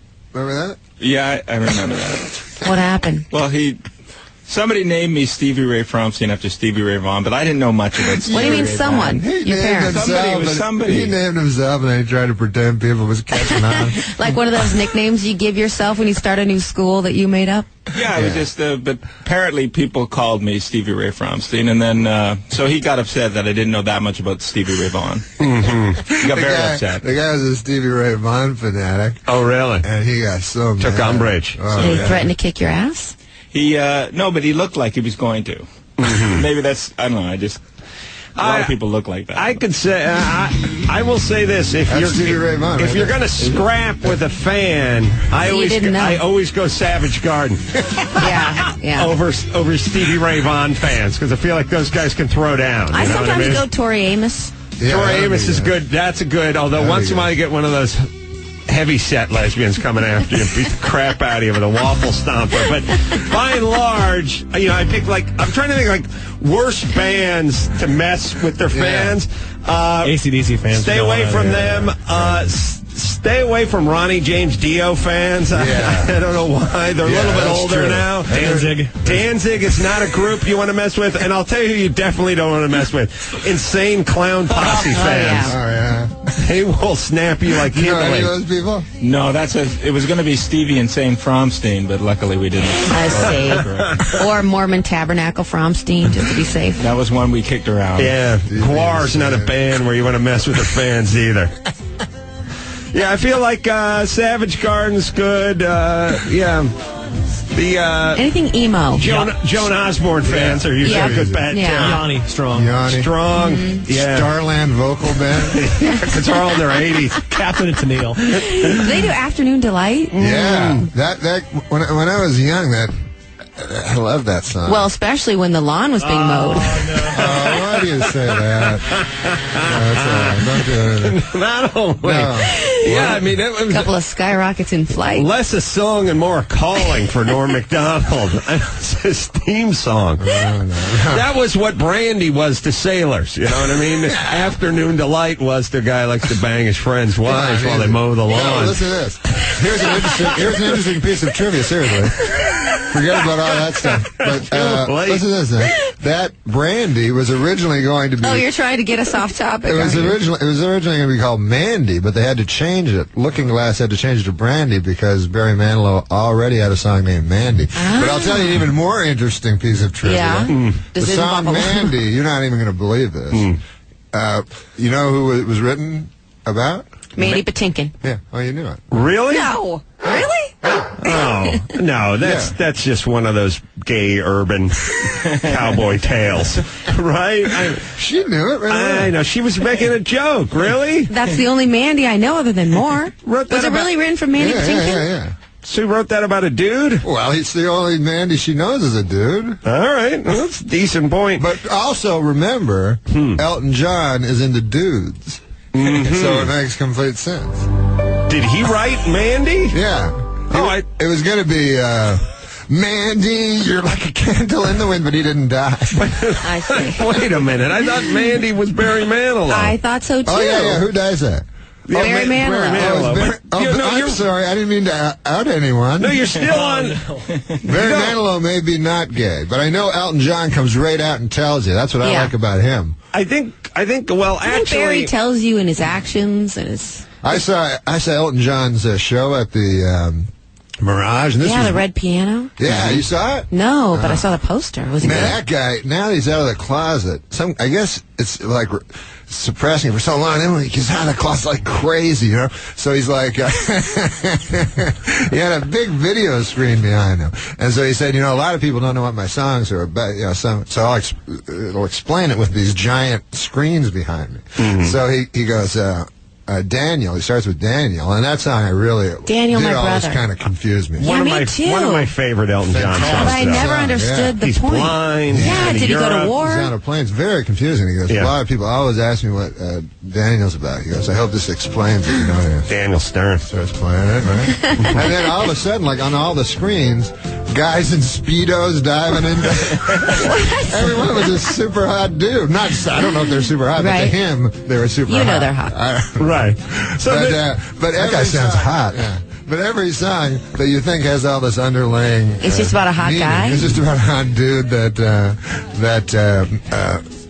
what's his name? It just turned into like a honcho magazine, right? Yeah. Or Hondo. He's like, what's your name? Daniel? Yeah, I'll write you a song. Yeah, you're hot, or whatever the hell it is. John Wayne movie? All right. Mandy Patinkin was kind of hot in his day. Mandy Patinkin, yeah. Well, why do you mention? Mandy, Barry Manilow. So not much clarity as far as the song goes, but a lot of dudes in Speedos. Yeah. But the song was still remained as mysterious to me as when I first entered the concert. But at the end of the concert, crazy things happen. Like all of a sudden, out of the blue, like these things like expand, blow up, like that are plastic on the stage. You didn't know what they were. Right. Turned out there were two giant peaches and a huge banana. That represented like subtle, dirty. Really? Yeah. Can I say this? Do you guys feel that Stevie Ray Fromstein, by the way, instead of the way I said it the first time, in studio is going to be out at the Irvine Improv with Norm MacDonald as well Friday through... No, he's not out. Well, speaking of out, that's my point. Oh, okay. You know, there are these like guys, these artists who used to do tons of drugs, and then they clean up, and then the music sort of sucks. I feel it's the same way with the gays. When they're closeted and struggling with their sexuality, they're writing all these songs that could only, creatively, when you're kind of turning in on yourself, and you're angry at the world, and you're angry at your parents, and then at a certain point, you get enough therapy, and you clean up, and you come out of the closet, now all your music sucks. You know what I mean? Like, I like these guys better when they're closeted and struggling. Like artists, like Mike Tyson, after he gets his paycheck for $20 million and gets a couple Bengal tigers, he stops winning. You know what I mean? Exactly. He loses the eye. No, you're right. Yeah. And also another thing is if the subject matter is beyond the pale of polite talk, right? Then the singer has to find subtler ways. Just as an author in the old day, Tess of the Dubervilles was very erotic, and yet, he had to use like all clean words. Right. So if you're writing a gay love song, you have to find more subversive ways. Now when you hear them, they're just like, Ben, or whatever it is. Daniel, I'd like to put it in your bunghole.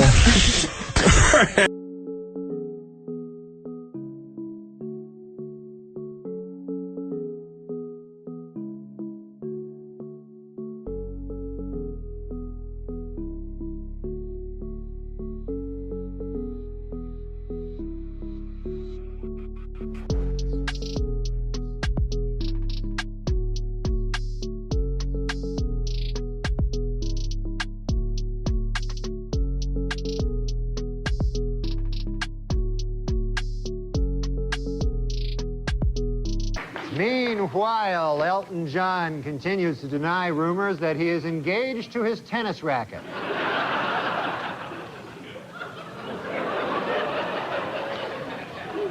TriStar's Picture is planning a film about the 70s disco act, The Village People. While the movie will be coming out next summer, it plans to wait until Thanksgiving to come out to its parents. The artist formerly known as Prince says he now wants to be known as simply the artist. Meanwhile, I will continue to refer to him as simply the fruit.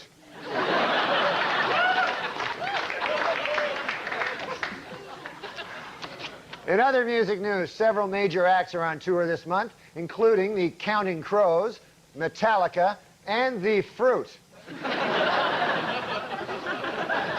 Remember in the gay marriage debate, right? And the Republicans, they would have their debate, and the guy would go, well, what's next? If there's gay marriage, then there's next thing, there's going to be, a guy marrying 6 women, you know what I mean? Like a polygamy. And then and then people would go, well, that's not a that the gay people will go, that's not. But what the fuck's wrong with polygamy? Maybe that statement will not look good in history. All right, so you're back. You got to do Wise Guys last time you were in Utah, last time you were on the show. And Utahns were like, whoop, Norm. Yeah, they went crazy, man. I found myself a beautiful, 3 beautiful wives when I was here. Good. I'm glad we could do that for you. Do you do a lot of Utah humor? No, I do you just add read, that into your show? No, I just was reading in the paper today. It said, polygamist charged with sex crime. And when I was young, it would be a man charged with polygamy. You know what I mean? So we've come a long way. Utah's a changing. You think if you were a polygamist, you wouldn't have time for any other stuff. Yeah, you'd be a busy guy. You are busy. Well, I think when it's 2 consenting adults, I try not to judge. Or 6. Or 6 or 12 or whatever it is. So as long as there's polygamy is obviously. okay? Well, I would guess, and I'm pulling this out of my ass, that people that are into polygamy are tired of people thinking that is part of molesting children. I would imagine there's people that are into polygamy that know how egregious that is. They don't want to be associated with it. And I would imagine that's upsetting for them. Wait, when people are you lump saying polygamy is... I'm guessing. I don't know. Know that in this day, nobody's gonna change. You won't ever leave. On my mind again, I'm still not tired of it. Can make you want me. And I might act okay, say things will stay the same. Say I'm all I need. With your show at Wise Guys tonight, do you focus mostly on impressions, or is it you feed off the audience? What can people expect when they come to the show tonight? I just talk to the audience and whatever's going on in the. I'll probably go home and watch the TV and see what news is going on. I'll probably listen to you guys, find out what news is going on, so I can talk about it tonight and figure it out. Do you ever get stumped standing up there, like you don't know what direction to go next? Oh yeah, I blank out all the time. Like I talk for a while, you know, and everything's going well, and then all of a sudden nothing is in my head except for a big jelly roll, like when I dream of jelly rolls. You guys like jelly rolls? They're good, yeah. Yeah, but don't dream about them. Yeah, I know. I went to a psychiatrist once. I think he thought I was a moron, but he goes, can you describe your dreams for me? I'm like, I dream about jelly rolls. He goes, what else? I go, that's it. And he was like, what? He made like a weird face that a psychiatrist is not supposed to make. So you know you eat jelly rolls as a kid, or that's like your favorite treat now? No, it's like, it brings me great peace. Like right now, if I close my eyes, jelly rolls will start floating in front of the back of my eyelids. Okay, close your eyes. Think All right. jelly rolls while we talk about where you are tonight, Friday. It is Wise Guys Comedy in West Valley. So you're close by. How are the jelly rolls going? They floating? Yeah, they're beautiful. What flavor is it? Strawberry? No. Raspberry? Oh, there's always raspberry jelly rolls. Raspberry. Friday, November 6th, 8 and 10. And you're not here tomorrow night, right? Just tonight? So No, you I'm need just me going to be catch here you? tonight. Catch you while you're here. Pardon me? So get tickets and get there tonight. Or not. Whatever you like. Oh. I'm trying to help you out, Norm. I'm selling it for you. No, but I don't want people to, you know, listen, I don't want people to show up at my show if their great aunt has walking pneumonia. That's probably she'll survive. It's okay. Nah, stay with your great aunt. Give her the love, you know. Well, with swine flu going around, you may not have an audience if you keep up that. So, all right. I'll be fine. All right, so check out Norm tonight at Wise Guys in West Valley. Thanks, Norm. All Thank you, guys. Up next, we are talking how to get your lawn looking green in the spring with Joy. We'll be right back. Unfortunately, the radio station launched the day after Princess Diana died, so it was it wasn't quite the sort of fanfare and celebration. Now a bit like when Farrah Fawcett died, and then it was usurped by Michael Jackson. Somebody told me the Queen murdered her. Yes, she did. Yeah. Yes, that's well known in England. Yeah. I'd like to apologise to the Queen. Queen Elizabeth II visited Russia this week, becoming the first English monarch to set foot in the Soviet Union. The visit, which will last for 2 weeks, is expected to have absolutely no effect on anything whatsoever. Last week, Queen Elizabeth won £10 in her country's national lottery. However, she has no plans to quit her job as Queen of England. Yeah, I knew. You think I didn't know? Why is it that you can't... England's not doing well financially. Right. Can't you get you call them your mates? Mm-hmm. They're friends. Yeah. Everybody else in the world. They call them mates. Sure. Get a couple of dozen of your mates and go down to that Buckingham Palace and kill the old bag. To what end? It's money. Right.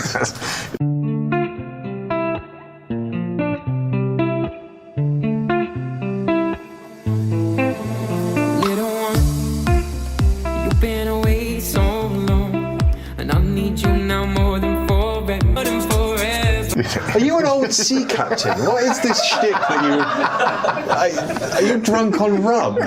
We were talking outside about why you never guest hosted for some of the like this. Now I'm beginning to realise.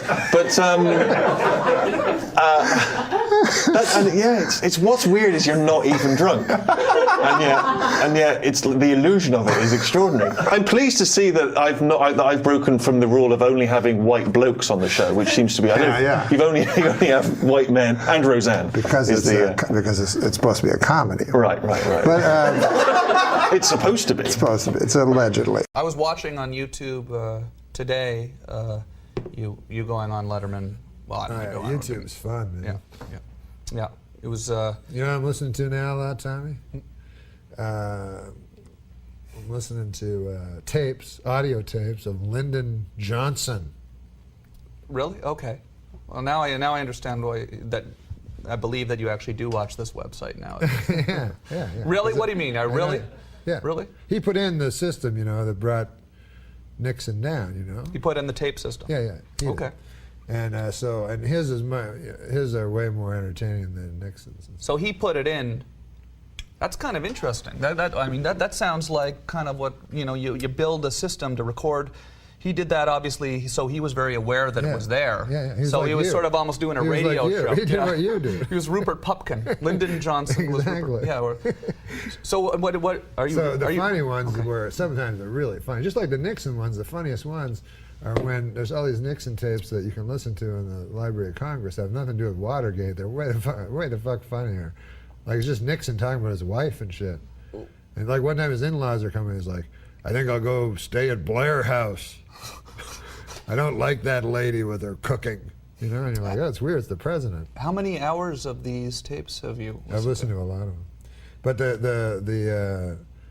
the Johnson ones are the funniest. So, anyways, you probably didn't know this. I never fucking knew this, and the guy from the New York Times may or may not have. Anyway, fucking Sam. He's checking his watch, going, "What's the Simpsons made so far?" Anyways, doing a little Rickles. So, anyways, what was I talking about? The Lyndon Johnson tapes. Yeah, so this, I didn't know this. Lyndon Johnson, he's wins his election, right? He's way ahead in the polls, like a week before the elections come. And his chief of staff, they have a party, because they're so happy, because next week they're going to be president again for 4 more years. So they have a big party at the White House, and his chief of staff goes across the street to a YMCA and blows a dude. So wait a minute. So the next day, take my jacket off here. This is ridiculous. What happened here? Yeah, that's what happened. Say that again. Okay, so Lyndon Johnson, right? Yeah. He's gonna win. Yeah. He's he knows he's gonna win. He's way ahead in the polls, as long as nothing crazy happens, right? So he goes, "Hey, let's have a little party. A week left, We're gonna win easily unless some crazy thing happens, And so they're having the party and everything. But how did anyone find out about the chief of dude staff getting blown? Because the chief of staff. Well, listen, if you go into a Y and blow a guy, right? But you never know. But it just came out. Did this actually come out in the press? Yeah, like they had a sting operation. And is this on the tapes? Is this on the tapes? It was funny because it was in the old days, so the press couldn't say that, So they had to say it in language that the audience didn't even kind of understand. They go like he was caught in a somewhat compromising situation in a young man's Christians association, and people, old farmers, would go, "Well, wonder what happened there." So they wouldn't come. So I think that helped them, but the conversations with Lyndon Johnson are hilarious because he goes, he's just talking to his friends, and it's this longtime guy that he didn't know was gay, and he's like, "My golly, I could never have figured that for Bob. I've known Bob 30 years, and he goes, I'd quicker say I was a fruit than him." Really? On the tape? On the tape, yeah. Where did you get the tape? Where did you? Lyndon Johnson said that. Where did you get the tapes? And then he goes, and then the funniest thing is he phones J. Edgar Hoover, who he knows is gay, right? but he's like real powerful and everything, right? J. Edgar Hoover was good. Yeah, like, he was a transvestite and he'd have dudes over. Is this true? Or? Yeah, no, that's fairly well documented. I know I'm it not was outing him. I'm not I know. Perez Hilton over here. I know people. No, this is fairly. Yeah. He's well documented. Yeah. So Lyndon Johnson knew for sure he was gay, but he was scared of him because he was so powerful. So he just like needles him, and he's like, so he's talking to him and he goes, "I can't believe old Bob's one of them fellers." They didn't even have a word for it and stuff. And so J. Edgar Hoover goes, "Well, sir, that's." He goes, "I have to ask you a rather tough question here, but now when Bob was involved in this, was he the more or less sort of, a participant, or was he more or less the feller that, instigated the thing?" He's asking if he's a catcher or yes, I don't know. I don't know what the hell I'm talking about. What have you got? Why are we talking? Gross, you're saying that. So the guy goes, so then J. Edgar Hoover goes, "Well, I wouldn't, well, Mr. President," he goes, "I'm sorry to tell you he was the instigator," and he goes, "Oh, good God," he goes, "How do you spot a feller like that, Edgar?" So then J. Edgar Hoover goes, "Well, I wouldn't know, sir." He goes, "Oh, come on now, Edgar." He goes, "If there's anybody that could spot a feller like that, it'd be you. Why, you're the head of the FBI." And so, this isn't really what's on the tape. it's true. Is that really on the tape? That's really on the tape. And J. Edgar Hoover's kind of mad. He's like, anyway, all right. Yeah, you got to hear it. It's the fun. Really? And where I'll bring it in. I know you love broadcasting. Yeah, where did you get the tapes? I read a book that were the history of the tape, and then I got the audio version of the book, and the audio version was the tapes themselves. Really? Yeah, I didn't know about it. Wow, that's funny.